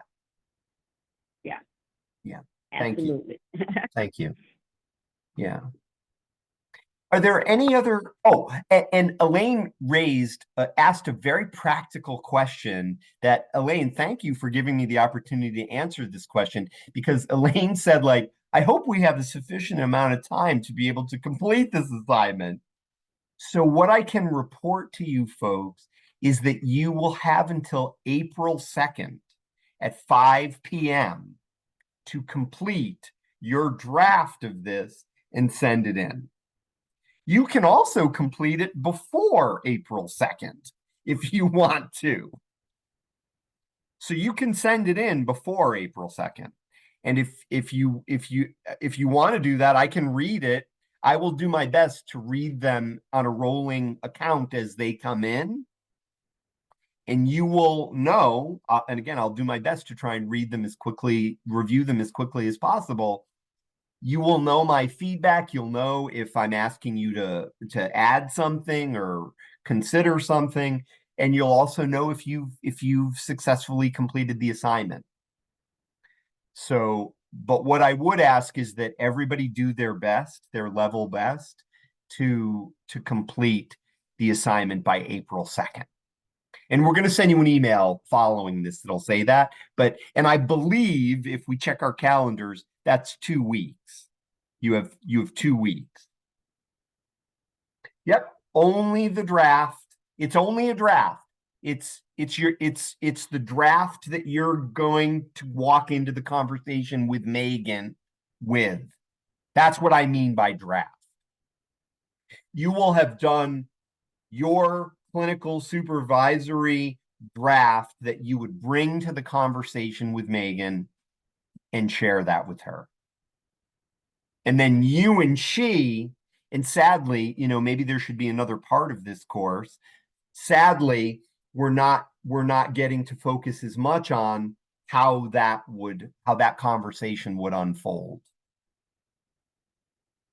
And that's equally critical, the way we conduct that conversation. And we are going to touch on that with a particular model that I'm going to share with you, but we're not going to get to play it out.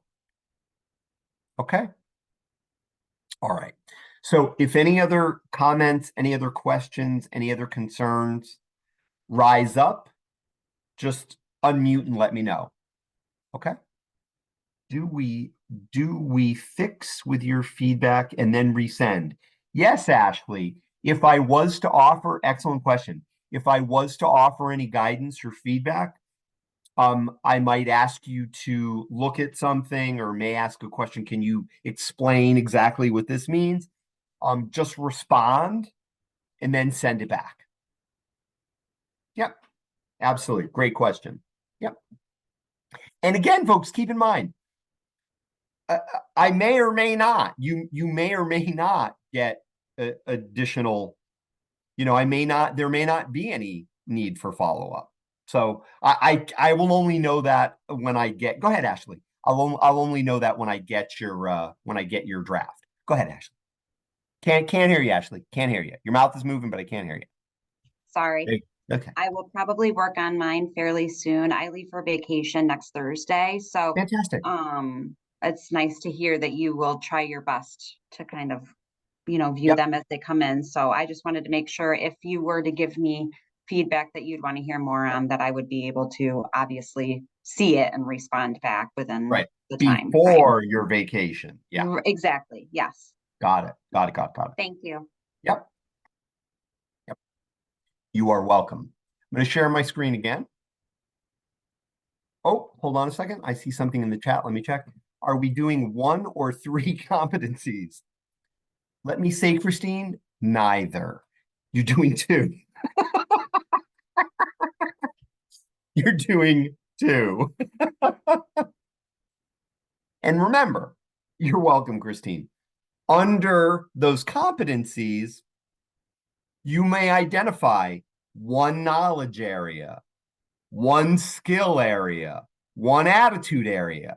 You may also realize, because Melissa Miller, clinical supervisor, you are ka-ching, you may realize, oh, under competency 24, there's only a knowledge and there's only an attitude. And that's okay. That's your determination. As Melissa very clearly asked, there's no one right answer. It's your take as the clinical supervisor. It's your take as the clinical supervisor.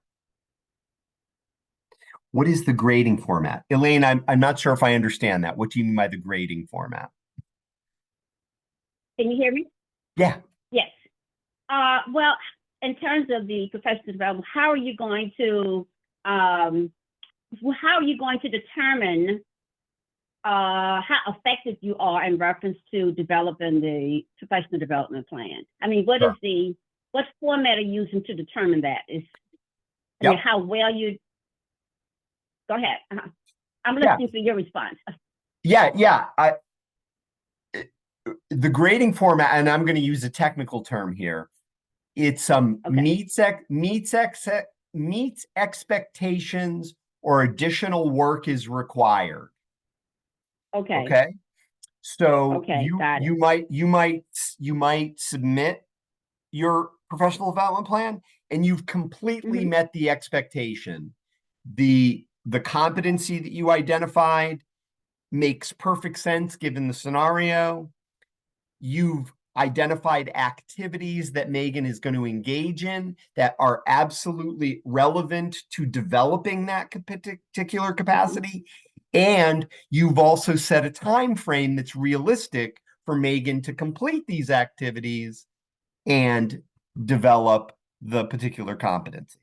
So if all that is aligned and makes sense, then met expectations, ka-ching, you've got your credit for the course. Got it. If the competency somehow seems detached, you haven't made the argument for why the competency is relevant to what you've observed in the scenario, or if the activities that you've chosen don't really develop the competency or the time frame doesn't make sense, I may follow up with, could you explain more about that? I'm missing something I don't understand. Okay, got it. And that's requires further development. Yeah. Sorry, is there 2 competencies or are there 2 professional development plans?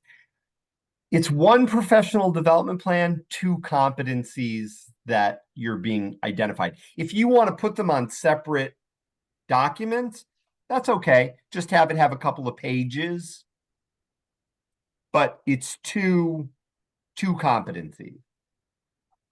Is the scenario in the participant workbook or will it be provided later?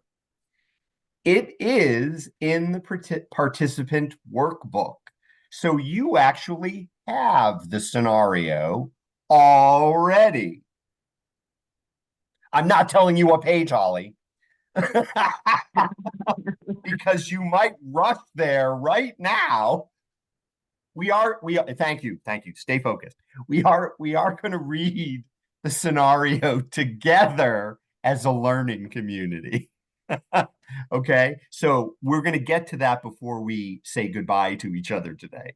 We are going to start the work together, and then you will go off on your own as a clinical supervisor. Excellent. I'm going to share my screen again. Any other comments or questions before I share my screen?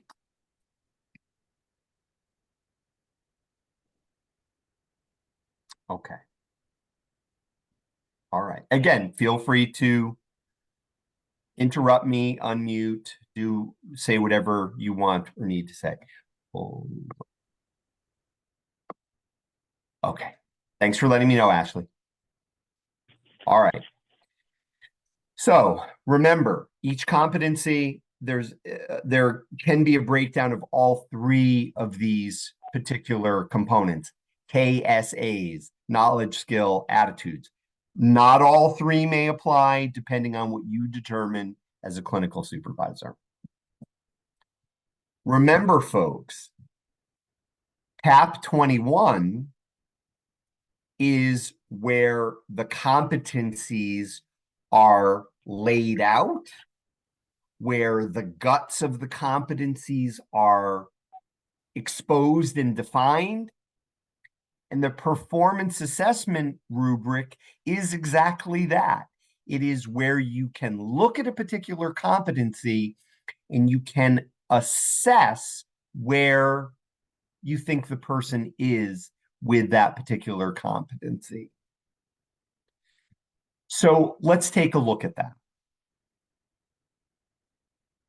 You'll see here, this is competency number 1, understand a variety of models and theories of addiction and other problems related to substance use. You'll see that supervisor is over on the right-hand side and counselor. We're focusing on the counselor part of it. The rating is the same though. You'll see that there are 4 levels. There's awareness, which equals 1. There's understanding, which equals 2. There's applied knowledge, which equals 3. And there's mastery, which equals 4. Now you'll see, related to awareness, understanding, applied knowledge, and mastery, there's an explanation of what that means in relation to the competency. So let's say, and just for the purposes of our focus, it may not be relevant, but just as an example, let's say we were to determine, speaking of an overall competency, we're not talking about specific knowledge, skills, or attitudes. We're simply talking about the competency. Let's say we determined, based on the scenario, which is in your participant manual, which I will not tell you the page at this particular point, but I'm sure you probably have figured it out. But let's just say we determined that competency number 1 is a competency that there's an opportunity for professional development, for growth for Megan under this particular competency. The competency is understand a variety of models and theories of addiction and other problems related to substance use. You are going to be asked to read these 4 levels under this competency because you identified awareness. This is their ruler definition of awareness. Identifies a variety of models and theories of addiction, and other problems related to substance use. So if that was the level of competency that Megan was currently at, that would be a number 1. If the next level was discusses a variety of models and theories of addiction and other problems related to substance use, that would be understanding. So that would be number 2. Applied knowledge. Applies knowledge of models and theories of addiction and other substance-related problems to clinical practice. So there's a difference between being able to identify, to discuss, and then to apply. And apply would be a 3. And then mastery uses knowledge of a variety of models and theories of addiction and other substance-related problems to design interventions and resolve issues in clinical settings. That is what mastery would be under this particular competency. And chances are, if Megan was a master in this particular competency, it would not be on Megan's professional development plan. because she's already achieved this competency. She's already at a level of mastery, and it's not relevant to the micro situation that we're looking at. Okay? This is the performance assessment rubric. This is the other document that you have, and this is the yardstick where you determine what level Megan is at this particular point. And on the professional development plan, you are asked in one of the boxes to indicate what's the current level, and then you're asked to what's the level you hope this professional development plan will bring this person to. And again, those levels are 1 through 4: awareness, understanding, applied knowledge, and mastery. A tool to help you measure where somebody is with a particular competency. Okay? Separate document, you have it already. You had it before the training started. We sent it to you. Okay? Does anybody have any questions or comments about the ruler, the rubric, the performance assessment rubric, the ruler? Any comments or yeah, go ahead, Charlie. Is this available? I mean, we got it because of the training. But is this available just like, you know, you go on SAMHSA and the TAP 21 is there for a download? Is the PAR or performance assessment rubric app name PAR, right? Is it, you know, are you on par with your TAP 21? Get it? I'm just pun, but whatever. I see a whole new career for you. Huh? I see a whole new career for you. Terrible, right? But is it No, available? it's good. Is it available for a download just like the TAP 21 is? Yeah, I believe it is. I believe that the rubric is available. It's a tool that is used as a companion to TAP 21. Any other questions, concerns, comments about the ruler?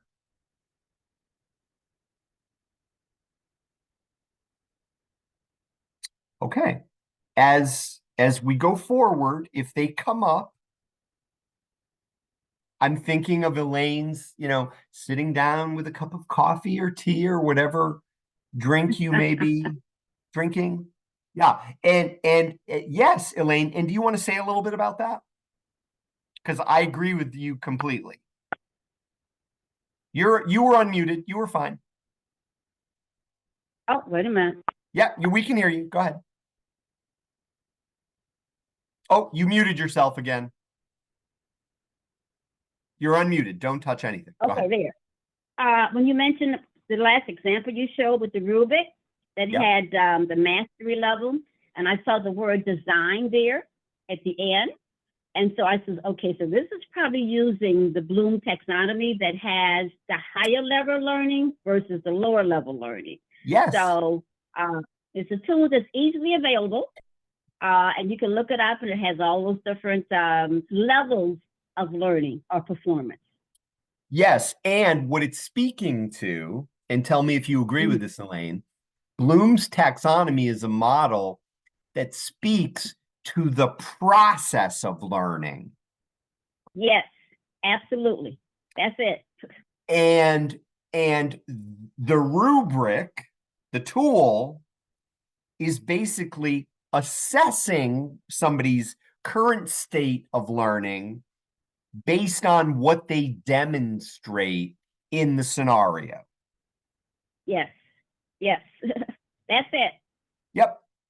So that's basically what helps us to be more objective in determining what a particular growth opportunity Megan may have is.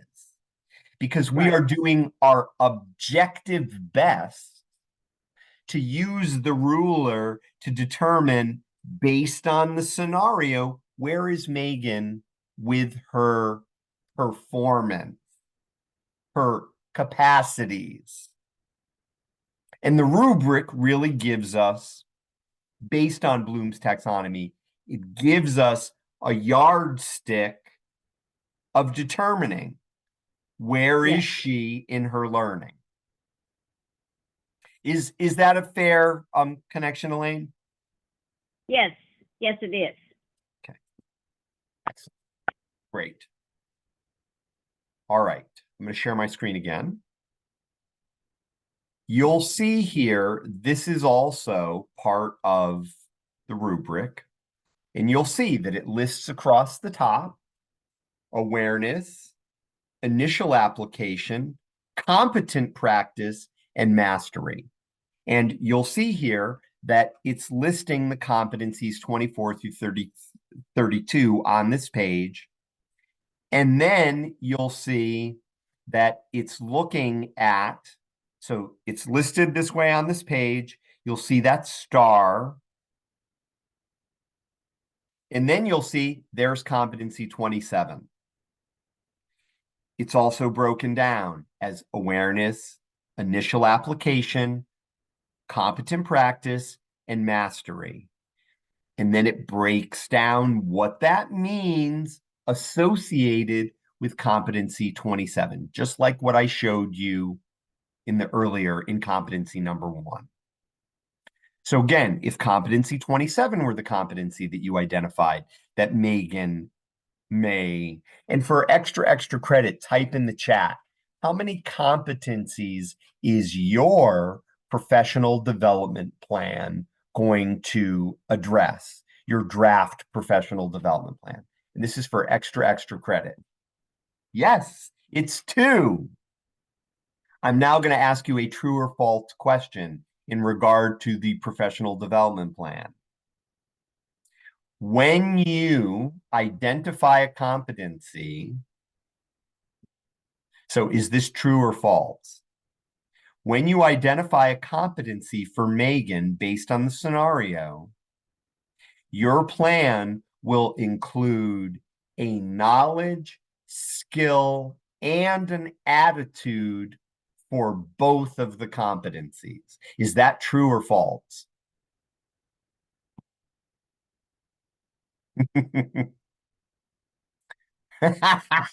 I love these answers. True, maybe, true.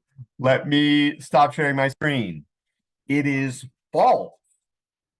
It is 100% false. And let me be clear what I mean by that, why it's 100% false. It's 100% false because based on the scenario, knowledge, skills, and attitudes may not apply to the scenario. Maybe it's only knowledge and skill.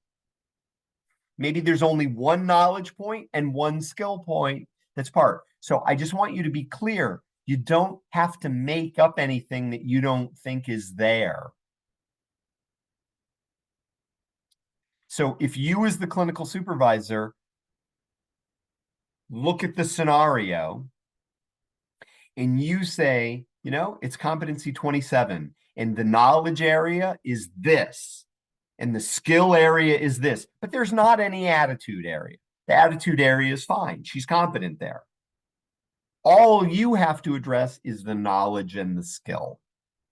Now, I'm sorry, I know that's getting a little bit into the weeds, but I want us to be into the weeds because I want you to be clear about what we're asking you to do. That's right. Yes, very well observed, Charlene. The first 23 don't have skill. They only have knowledge and attitudes. Okay? So just keeping that in mind. All right. I'm going to share my screen again. So we're not going to do this exercise. What I am going to point out to you, though, is that this describes what you're going to be doing with Megan, because you are going to look at her particular, she's a counselor. You're going to look at her particular situation. And you're going to determine what competency, this one says competency 24, but you're going to look at what competency, and you're going to do 2, maximum of 2, and you're going to use the rubric to assess her level of proficiency. And then you're going to look at her knowledge, the knowledge, skills, and attitudes, and you're going to determine which of those would be helpful for Megan to focus on based on. So I wanted you to see this so that you would understand it's just a visual representation of what you're going to be doing as a clinical supervisor for this activity. I will also, and this is just an aside for a moment, that one thing that you do want to keep in mind, folks, as you develop any of the activities that Megan will engage in to increase her capacity, her competency, is keep in mind that every supervisee learns differently, just like each one of us learns differently.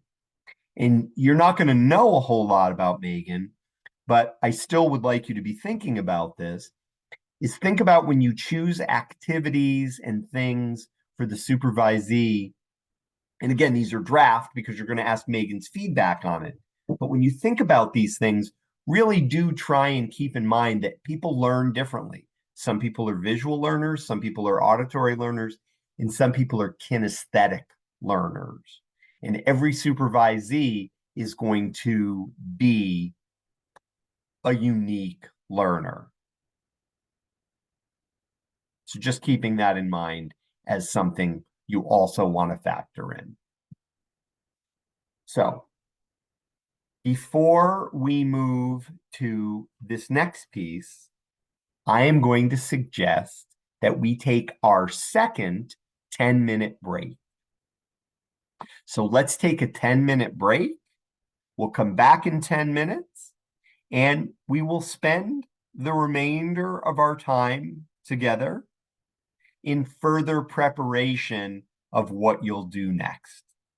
Okay? So let's take a 10-minute break and we'll see everybody in 10 minutes. I hope that you had a good 10 minutes. Wonderful. Give people a moment.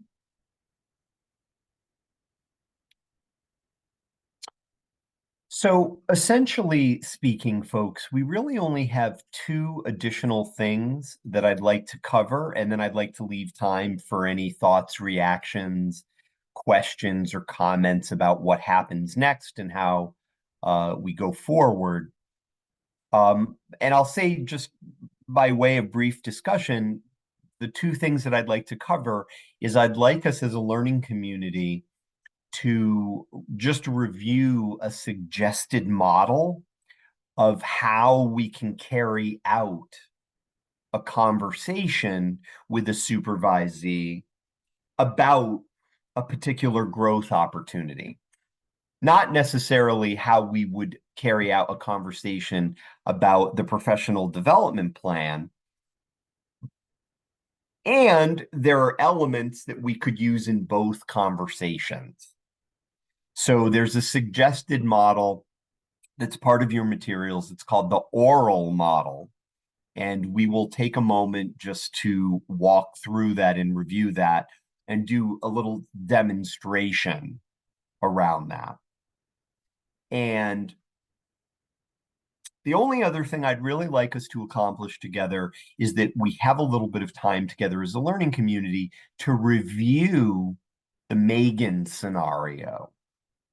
For those of you who haven't already reviewed it in your participant manual, so that we can review it together and talk a little bit about it together as a learning community before. Go ahead, Melissa. Were you going to say something, Melissa Miller? Page 50.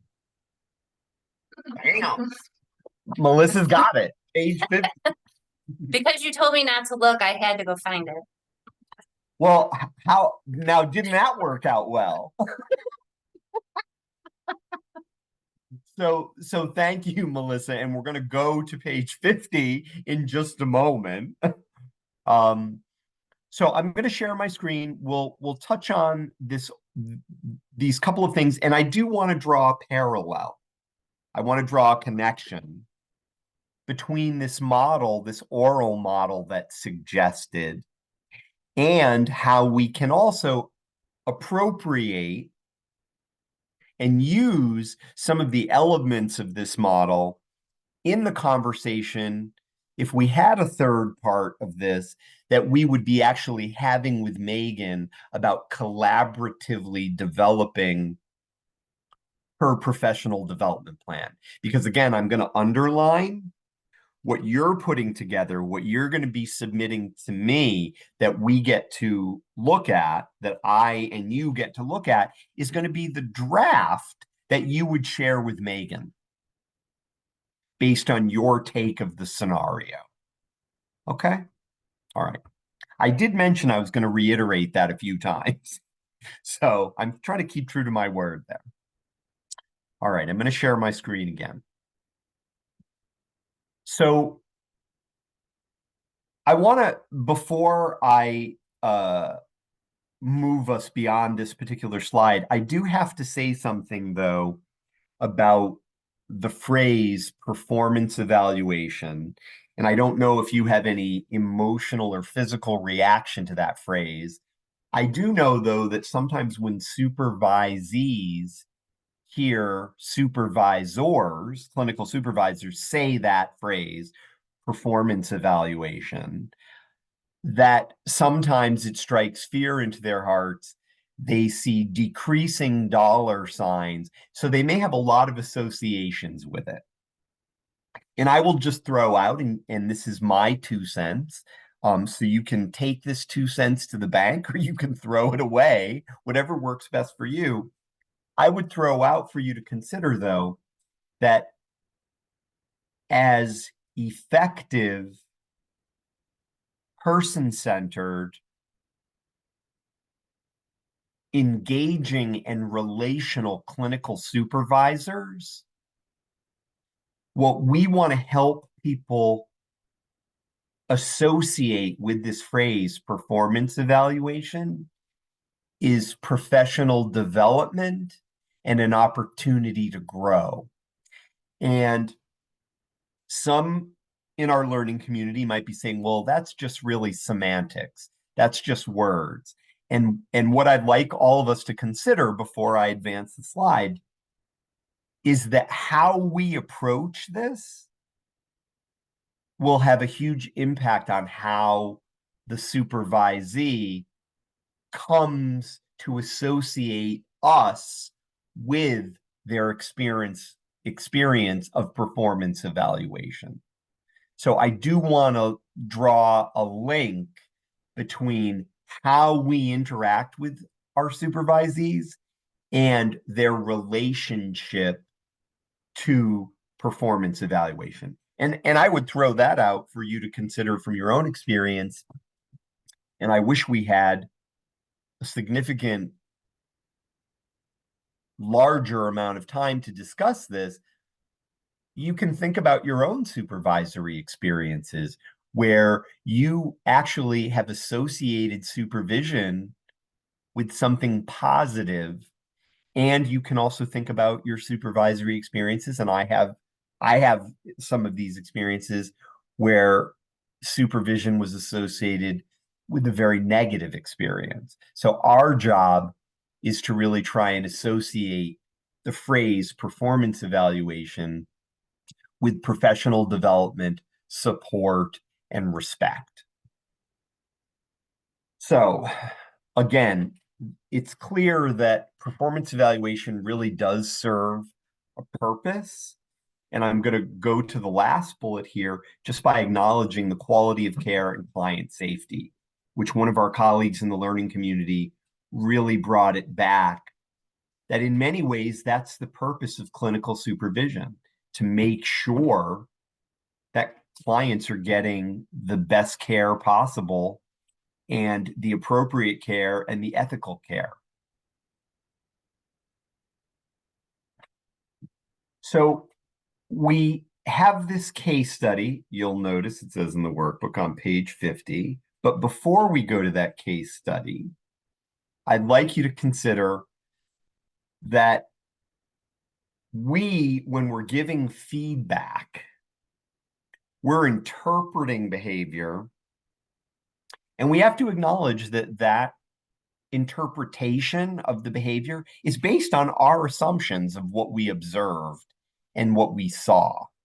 And we want to be clear that these assumptions we're acknowledging that there are assumptions, and we want to be able to engage in a conversation or engage in dialogue with what we're assuming we observed with the supervisee, and that we are also signaling collaboration in sharing our assumptions and engaging in this particular conversation.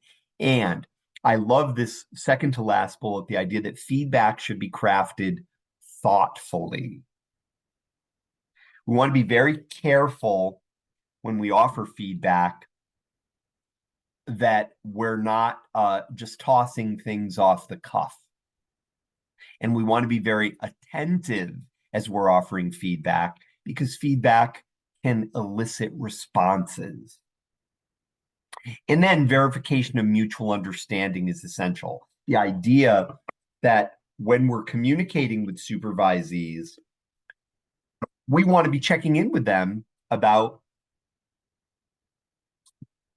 are they receiving what we've communicated to them?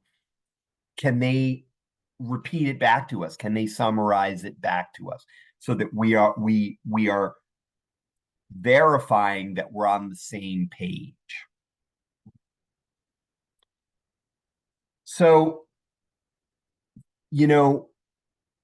we could spend a whole 3 hours, and unfortunately we don't have that 3 hours, but we could spend a whole 3 hours talking about feedback. And I think that there are a couple of things to keep in mind about feedback. That good job may on the surface sound good, but it's not specific. And in order for feedback to be specific or to be effective, it needs to be specific. And we also have to acknowledge that feedback is subjective. I'm subjectively offering this feedback based on what I observed. And we want to be very attentive to what is the impact of the feedback that we're having. And I love the fact that this definition is also acknowledging that feedback, it can be verbal and nonverbal, because it's important to also, when engaging in the supervisory conversation, to be aware of nonverbal communication as well, and to be curious about it. So, excuse me.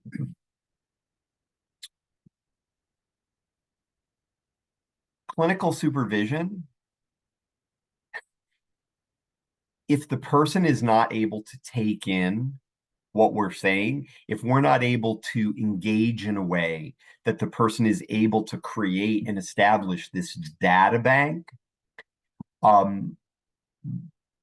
we're probably not going to be very effective. So we need to be thinking about, how can we transmit this information? How can we offer our subjective feedback in a way that the person can actually hear it and take it in and consider doing something in regard to it? And I mean that from a volitional perspective, that they're willing to do that, not that they're pressed to do it because of our role and because of our quote unquote power or authority as the clinical supervisor. And this, again, to me, goes back to rapport and engagement. So this model,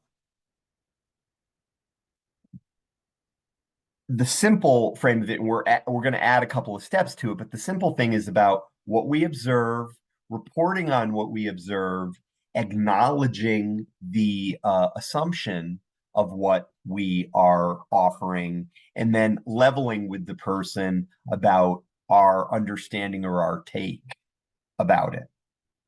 Now, if we expand that out into these 8 steps, these 8 steps include asking permission. You know, I had an opportunity to observe your work with the client, and I'd like to talk to you about some of the things that I observed. Would that be okay? Then reporting, you know, during the conversation that you had with the client, I observed this and this, and relating my assumptions. And as I observed that, I assumed that this is what was going on in the situation. I have these particular feelings or these particular concerns about it. And what is the impact, you know, reporting the impact of the behavior in question. This is what I thought the impact was. And, you know, requesting playback of that feedback, clarifying any misunderstandings and omissions, and then confirming any mutual understanding. Now, I'm going to suggest that we take a moment and really just a moment to play this out, because this could be an outline of how we engage in a conversation with somebody when offering feedback, these 8 steps. So I'm going to ask you, and you can see that you have this in your participant handbook on page 55, 5 pages after the scenario that we're going to look at in just a minute. But what I'm going to ask, and Holly, if it's okay, could you and I play this out briefly, if you'd be willing? Sure. Okay, so let me set the scenario. I have the great opportunity to be the clinical supervisor of Holly. Holly is in the process of integrating the evidence-based practice of motivational interviewing into her conversation with her patients.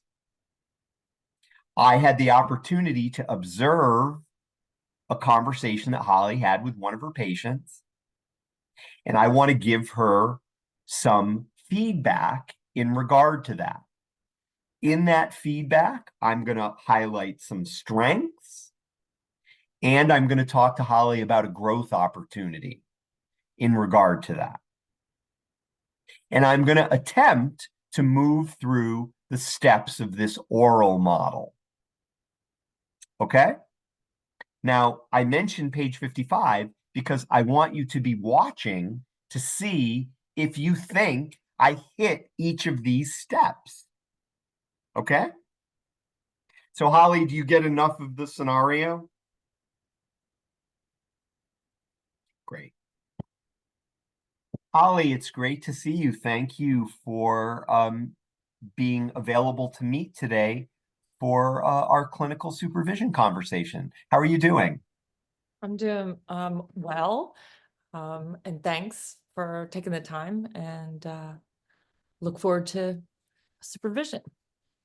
Fantastic. I'm looking forward to our conversation as well. And, you know, I know that you know that I had the opportunity to observe your recent conversation with your client. And I'm wondering if it would be okay if I shared a little bit of feedback with you about what I observed in regard to that conversation. Absolutely, that would be helpful. Okay, and actually, before I do that, Holly, I'm wondering, is there anything you'd like me to know about that conversation with the client? Before I share my feedback, is there anything that you'd like to highlight for me that may impact what I share? While I'm mindful of the motivational interviewing skills, I am still uncertain if I'm applying those skills or the timing of those skills, or like I'm not sure I'm getting it right. So Okay. Look forward for, I'm interested to see what you have to say, but I'm a little nervous about it too. Okay. Okay. Well, certainly that's understandable given that you're integrating a new practice into what you're already doing. It's pretty normal that you'd be anxious about that. And actually that was what I wanted to check in with you about. So I'm glad to know that it's something that's still on your mind and that you're really thinking about how to do this, and you really want some feedback about how you think it's going. Did I get that pretty much right? Yep, sounds spot on. Okay. All right. So a couple of things really stand out to me about this particular conversation. And if it's okay with you, I'd like to really underline two strengths that I thought you brought to the conversation. One is that your ability to engage this person was it was really exemplary of MI spirit, the partnership, the acceptance, the compassion, and the empowerment. You really brought that to the conversation, and it created a great sense of comfort in the person. And they were very forthcoming in the conversation in terms of sharing details about their experience. So that's just one strength I really want to underline, and great success to you that you're bringing that to the conversations. Thank you. You're welcome. The other is you're clearly curious about what's going on with this client, and you express that curiosity several times and listen very attentively to what the client was saying in response to your questions. So again, totally congruent with the evidence-based practice of MI, you are curious and attentively listening to the responses. Well, at least I got those two things going for me. You absolutely did. And I just want to ask, any thought or any reaction to those two strengths that I'm identifying? Yeah, I think the curiosity piece is really easy for me because Okay. I'm curious. Like I always want to know what's going on, what the person's thinking. Yep. Kind of coming from there. So I think that's kind of easy. And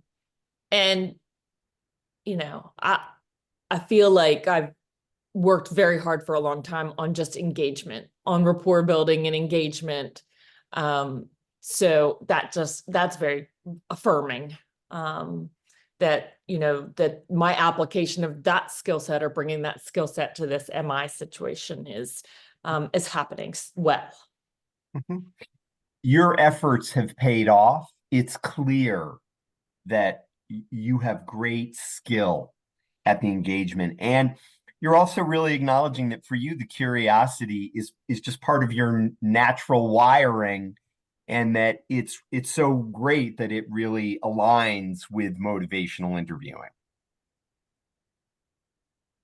Let's make it easy. Fantastic. I'm wondering if I can share with you an opportunity for refinement and sort of growth, specifically about the use of tools with motivational interviewing. Would you be open to discussing that? Absolutely. Now we're getting to the good part. Okay. Well, I would say, like how I can do better. Yeah, how you can refine what you're doing. You know, I noticed during the conversation that you asked a series of skillful open-ended questions, and I'm assuming that the reason that you did that was because you were curious about what was going on with the client and you wanted to know what was going on. And my only concern about that was that the questions that you were asking were very clear about where the conversation was kind of going. And my concern is that I wondered, was the client getting to tell you everything that he wanted to tell you, or was he simply answering your questions? Which again, I'm assuming were coming out of being very curious. Any thoughts or any reactions to that in terms of as an opportunity for refinement.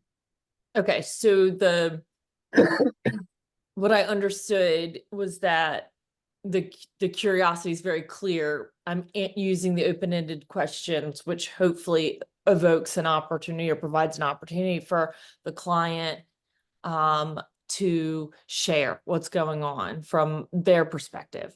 But perhaps the way in which I was stacking the questions or following up was more directive or leading, and there's potentially an opportunity for me to ask things, be curious in a different way that allows the client to lead the conversation.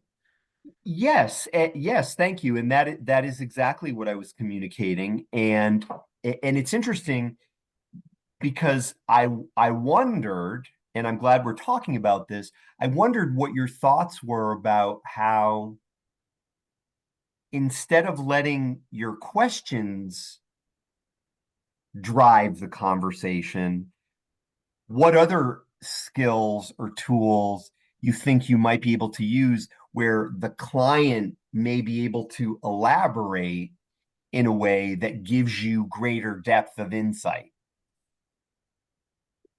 So I'm thinking, maybe I asked just a couple of questions, Okay.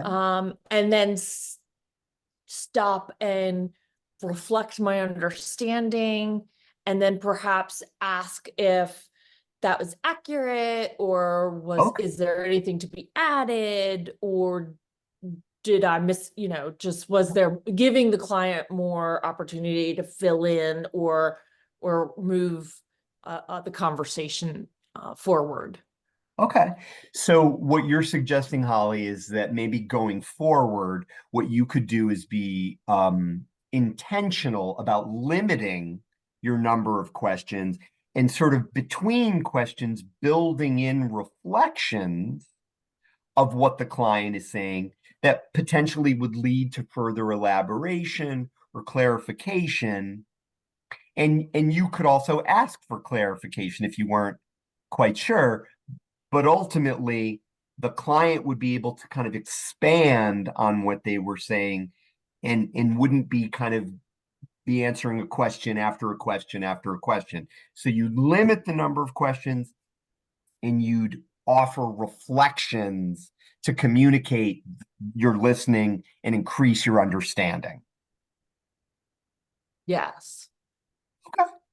Yeah. I mean, to me, that seems like a perfect strategy for kind of inviting the client to give you deeper information, as opposed to maybe just answering a question, answering another question, answering another question.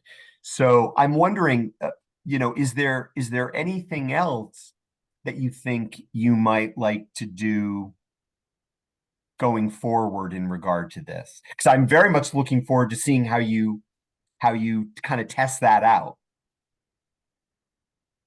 Yeah, I think sometimes I'm also so focused on the model and the Okay. skill set Yeah.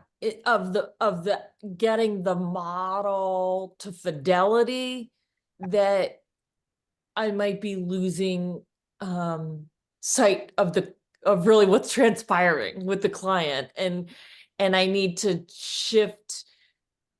I need to make sure I stay present to the client at the same time I'm staying present to the model, and not let my focus on the evidence-based practice structure shadow the therapeutic process.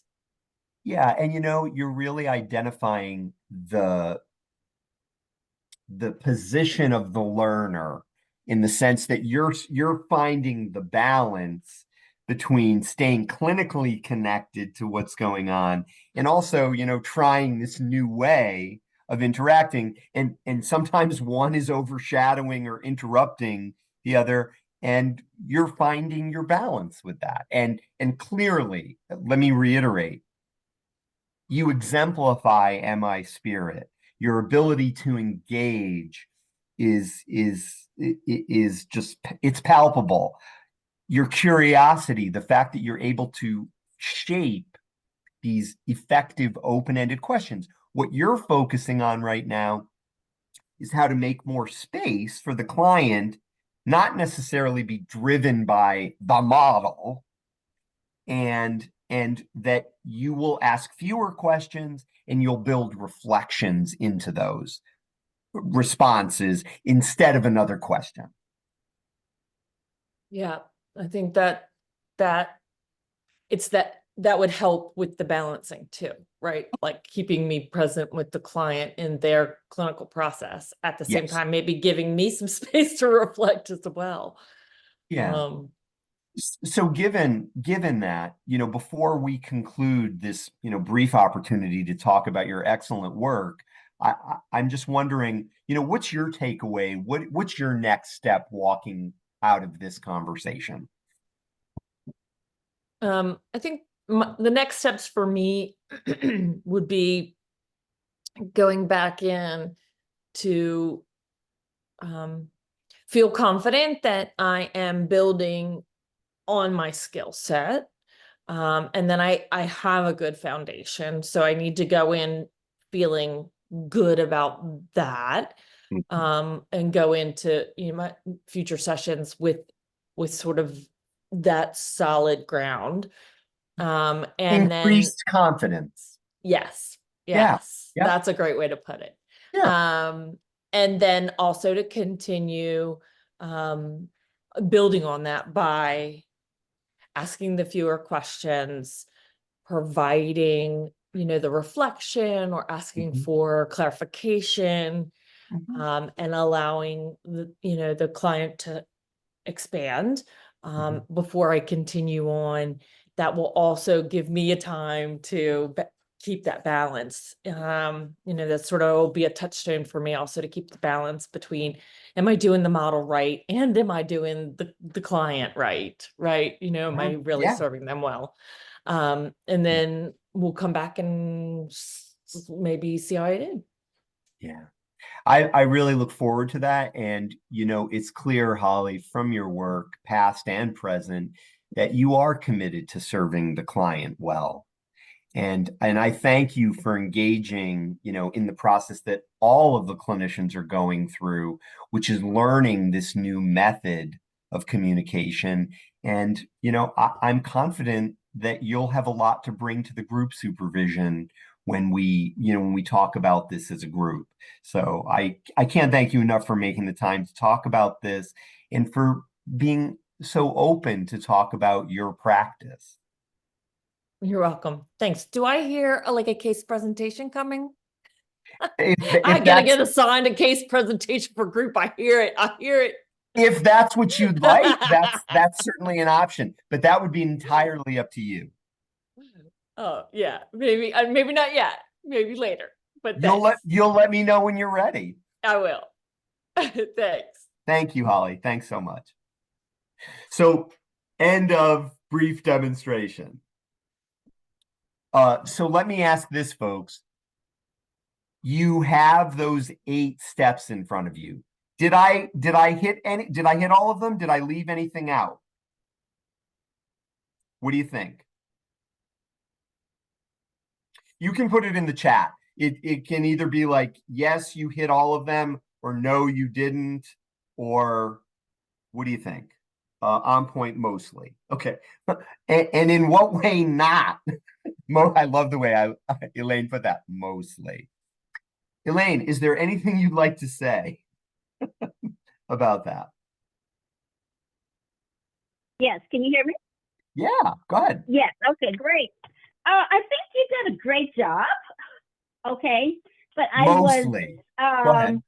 You did kind of help her see initially her strengths, those 3 strengths that she talked about. Yeah. But I'm wondering, did the number 8 about the summarizing overall? I think I heard you kind of summarize where we are and what we need to do next. And I think she said that she was willing to go to the next step, if I'm not mistaken. Yeah. Is that right? Yeah, okay. Go ahead. Yeah, that is correct. I think that's when Holly said that she was willing to go to the next step. Yeah. Is that right, Holly? Yes? Okay. And And then she Elaine, said, Elaine, I don't yeah. know if you heard this. Can you still hear? Yeah, Holly also summarized what she was going to do. So she did play Right, back right. what we discussed. So I just wanted to be clear that she also played it back, but go ahead.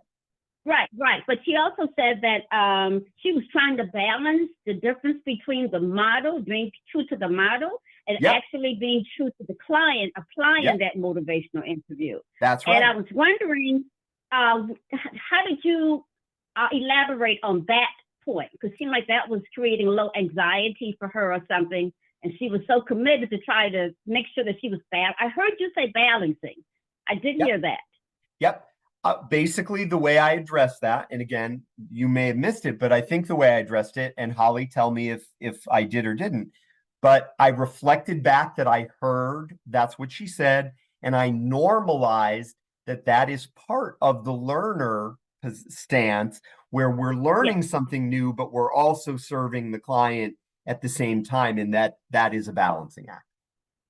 Right, right. Okay. So I was wondering whether or not that would be something she would kind of focus in on the next go round and try to balance it all out. Maybe. In terms of the next step. Yeah. Maybe. Because she seemed like she was really concerned about that.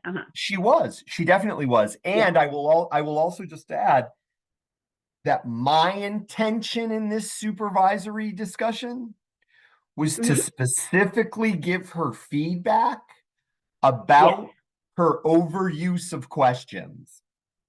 Yes. Now, I didn't frame it that way, but based on my observation, that's what I was there to give her feedback. I wanted to respond to the other things, but that was my supervisory agenda to discuss with her. Got it. So I just wanted, that was the focus. Yes, that was the focus. So I just want to be clear that we do want to have a focus.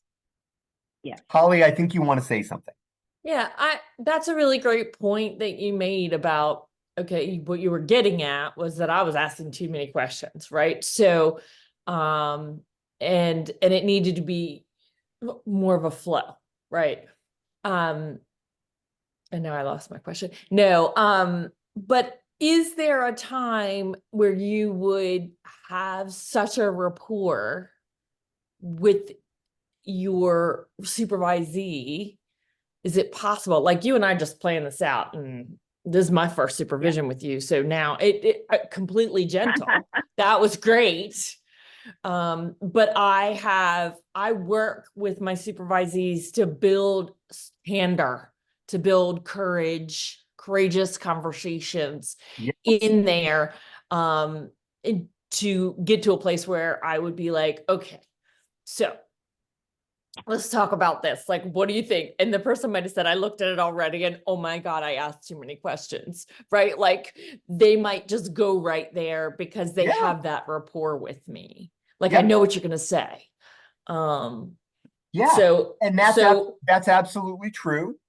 And even if they don't go there, that's still part of my supervisory agenda. And we got there. Right. And we got there in a way that capitalized on your strengths because it was framed as a learning opportunity, as a growth opportunity, as a refinement opportunity. And we as clinical supervisors, it's up to us how we frame things. And so it's really like it's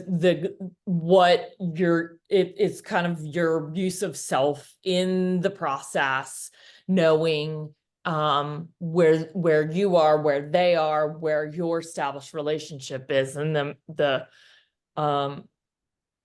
approach that's best to build on the strengths. It is. And again, and I'm sharing, this is my 2 cents. I'm sharing my bias here. My bias as a clinical supervisor is that a supervisee is the most valuable and precious resource that I have.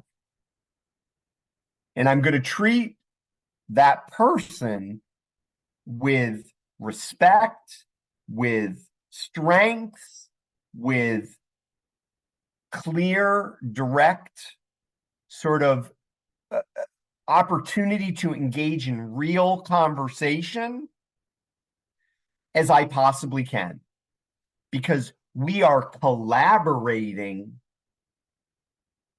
to help Holly adopt this evidence-based practice and be even more effective than she already is with her patients or her clients. And that is part of how that oral model with those 8 steps can really help, because I shared what my assumption was. You know, when I heard you ask all these questions, I'm assuming it was because you were very curious and you wanted to get this information. But I'm not pathologizing that. I'm not judging that. I'm being candid in regard to my explanation. I'm going to ask everybody to turn to page 50 in your participant manuals. And I am turning to page 50 in mine as well.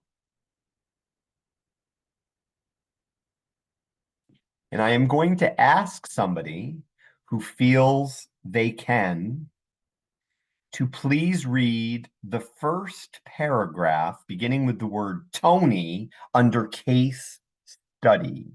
So would somebody read that first paragraph, and then maybe we can have a volunteer to read the second, third, and fourth, and fifth paragraph. I can read it if you'd like. Fantastic, go right ahead. Tony is a 28-year-old Mexican-American seeking outpatient treatment for alcohol and heroin addictions after being confronted by his girlfriend, Laura. Recently unemployed as a car salesman due to absenteeism, Tony's sole source of support is Laura. They live together with their 2 children. His drug and alcohol use began at age 13, prior to moving from Mexico with his mother. His mother has supported him in the past, but is now refusing to have anything to do with him since he took all her jewelry and money to purchase drugs.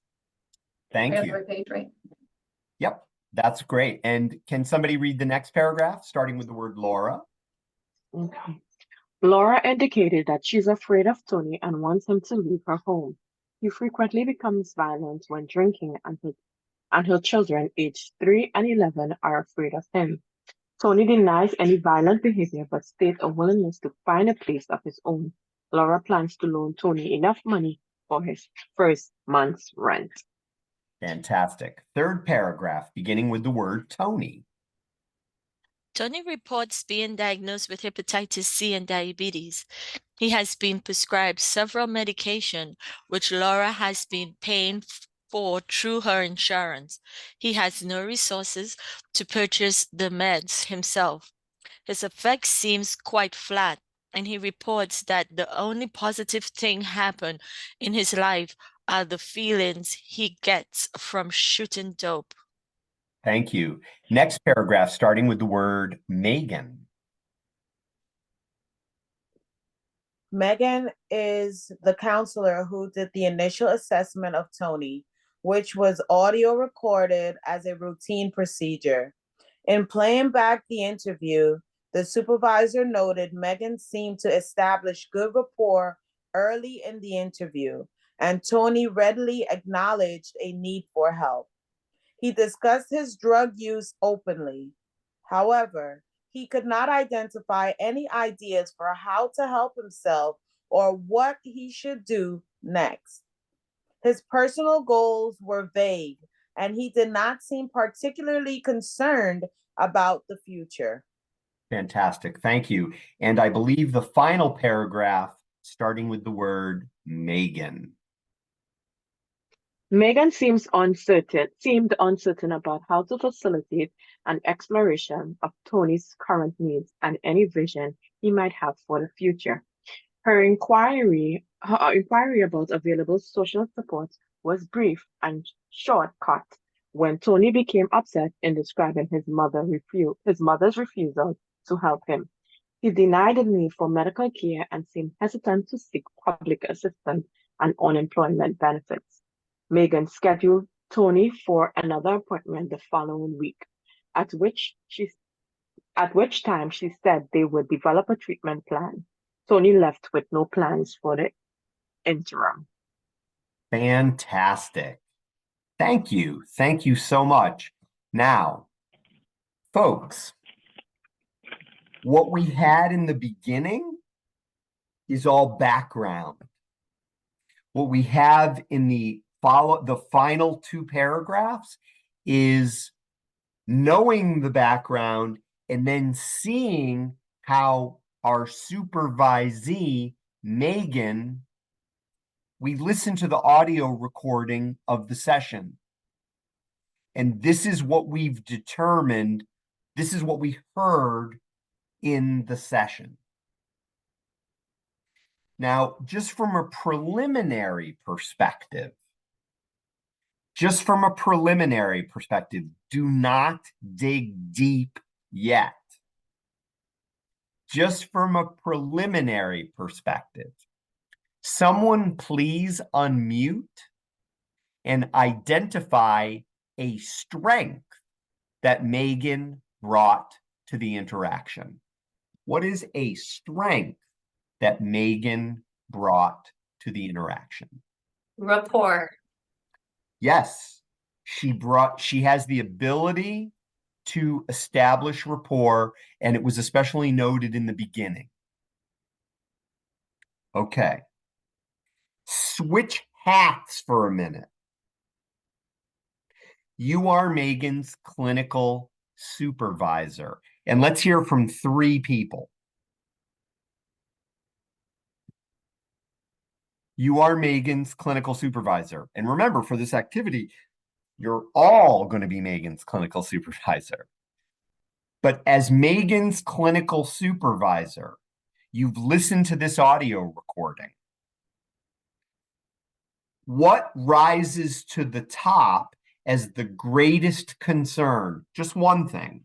What rises to the top as your greatest concern, having heard Megan in this conversation? What rises to the top as your greatest concern around Megan's professional state and her professional development? What rises to the top? Danielle, you seem to be nodding your head, so I'm going to let you speak first. What rises to the top? I could be wrong. Danielle may be having a conversation with somebody else, so I could be mistaken. But what rises to the top? Melissa, I see you're unmuted if you want to jump in. She needs to use rolling with resistance. Okay, so one thing, and that's it. The idea of rolling with resistance. The fact that if he's resistant, that she's working with him where he's at. Is that fair? Okay. Catherine writes, snap wasn't done. That's what Charlene wrote. And Catherine wrote treatment, how the client left. Catherine, can you unmute and say a little more about that? And then we'll ask Charlene to say a little bit about what she wrote too. Are you able to unmute, Catherine, and say a little more about that? Yeah, the fact that he left without a plan in the end. Yep. And again, I appreciate your framing. This is what rises to the top for you. He left without a plan. He did leave with another appointment, but he left without a plan. Okay. Thanks, Catherine. And Charlene, can you say snap wasn't done? And then we'll hear from a couple of other people too. Go ahead. So I'll be quick. So Please. Strength, needs, abilities, preferences. Even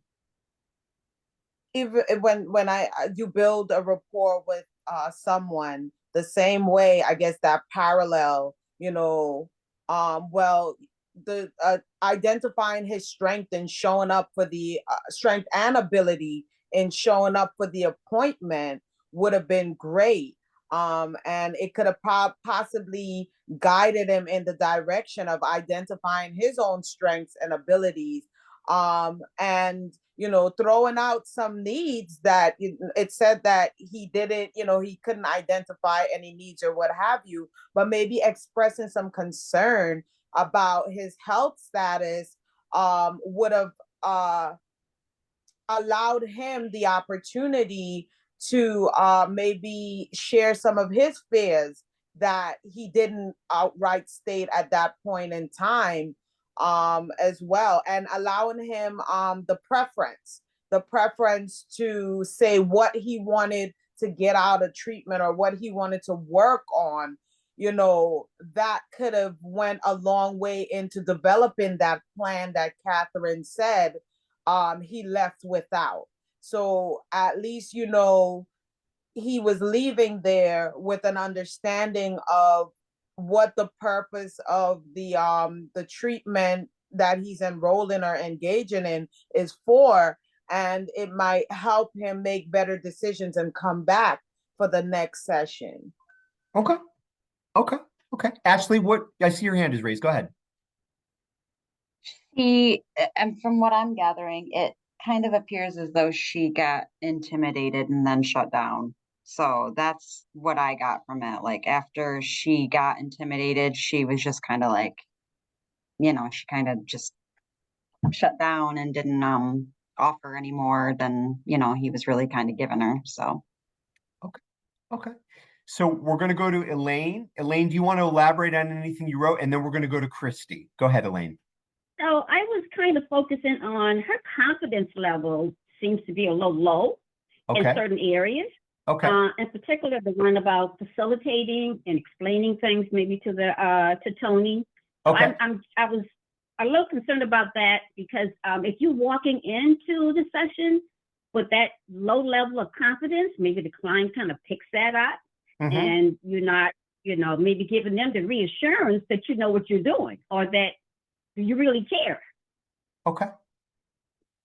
Thank you. And Christy, yeah.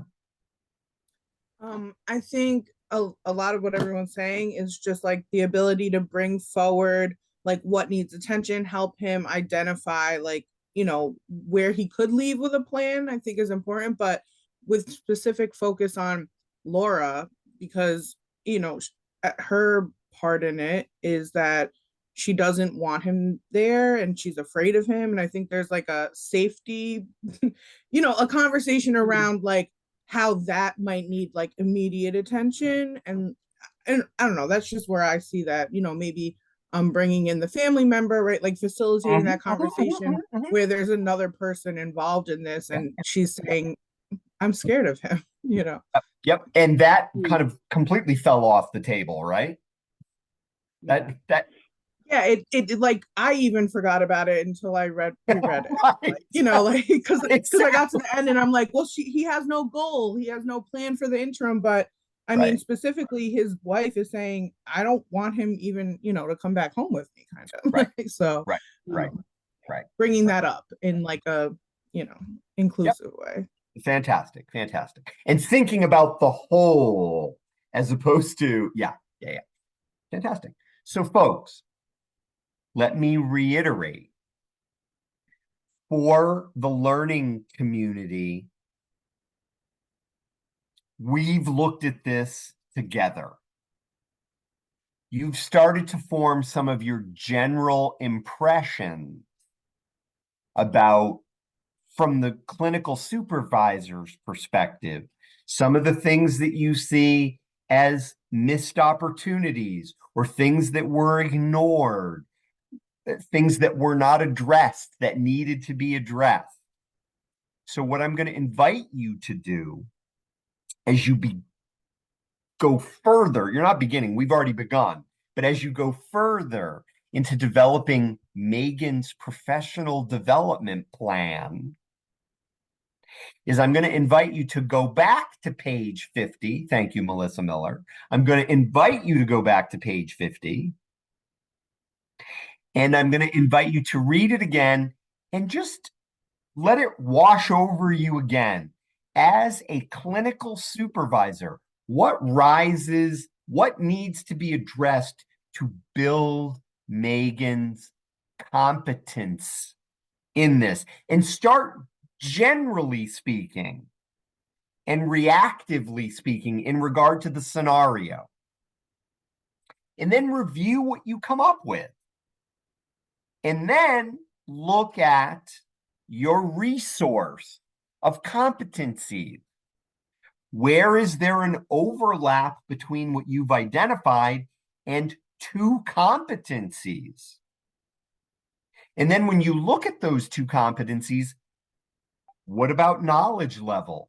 What about skill? What about attitudes that could specifically help Megan develop her capacities to better and more effectively address this kind of scenario? Okay, so go back to page 50, review it again, let it wash over you, wearing your clinical supervisor hat.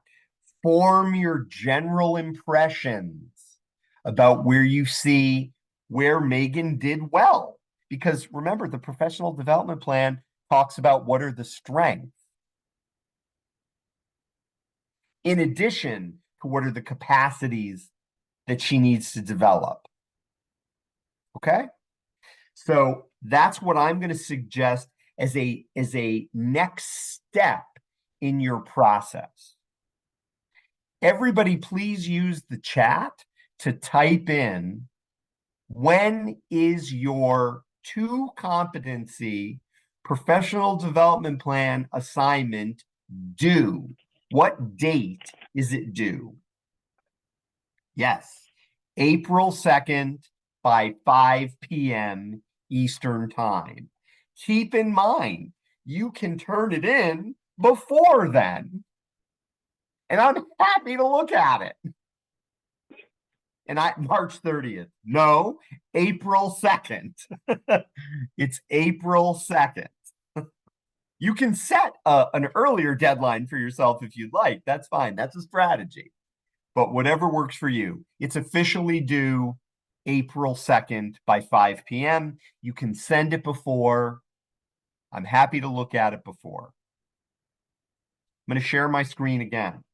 Given that we have approximately 4 to 5 minutes remaining in our time together as a learning community, I'm going to ask everybody to take a nice deep breath and let it go.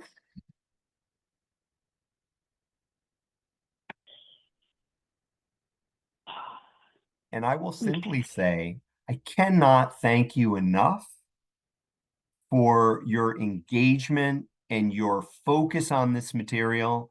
You made this 12 hours a pleasure. So thank you so much for that.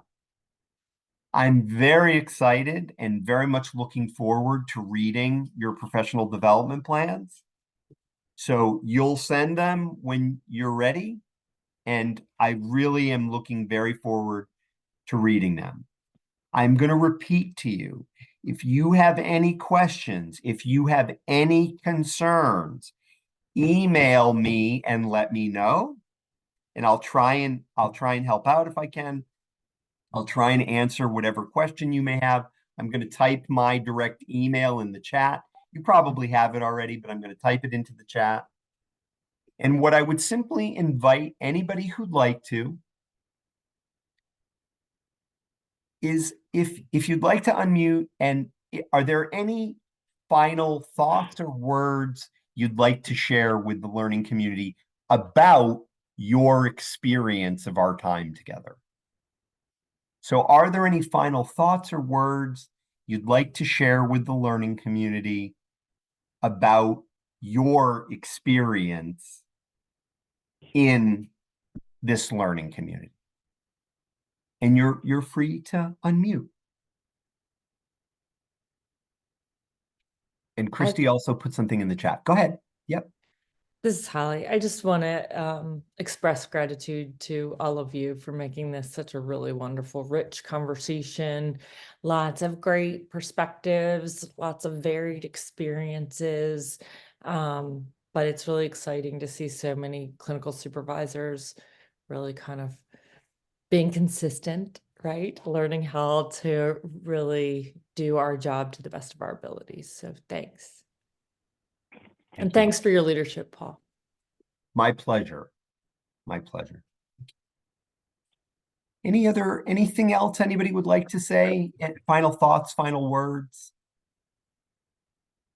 I will also like to say thank you so much, and to you and the community also. And my final words are, along with the blank template, with the instructions also will be sent along with that one more time.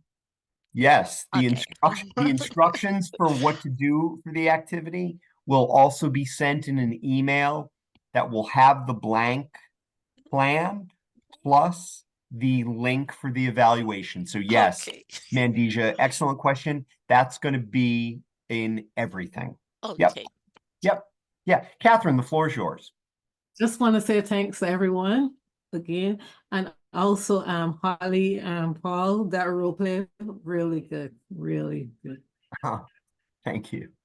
Thanks. This was very enriching. And I think, we should have more of this as an ongoing thing because, as you said, supervision is something that's ongoing and there's always something new to learn and for us to reflect on and get better and, understand supervisees ourselves. So I think this was great. Thank you so much. You're welcome. Thank you. Yes, hello. Go ahead, Elaine. Go ahead. Okay, so what the overall group that we've had together is that I like the diversity from different levels of say backgrounds, and I like the overall like compassion that people seems to show in reference to their clients. Okay, and also concern for each other. That's what comes across to me. Okay, and so I really appreciate that. And also you, Paul, you've been a very good example. You haven't paid me anything, okay, but you've been a very good example in terms of modeling certain behaviors. I love the humor, which lightens it up a little bit, reduces some of the stress levels. So I really appreciate that. Okay, and don't forget Melissa with that sense of humor that she has. Okay, really appreciate impossible to forget you or Melissa or anybody else in our learning community. Okay, thank you so much. You're welcome. Thank you. Folks, be well. Very much looking forward to our next steps, whatever they may be. Very much looking forward to reading your professional development plans. So folks, take good care. Send in those plans. Looking forward to them. And you'll get our email very shortly. And you have my email if you have any concerns or questions. Okay? Thanks so much, everybody.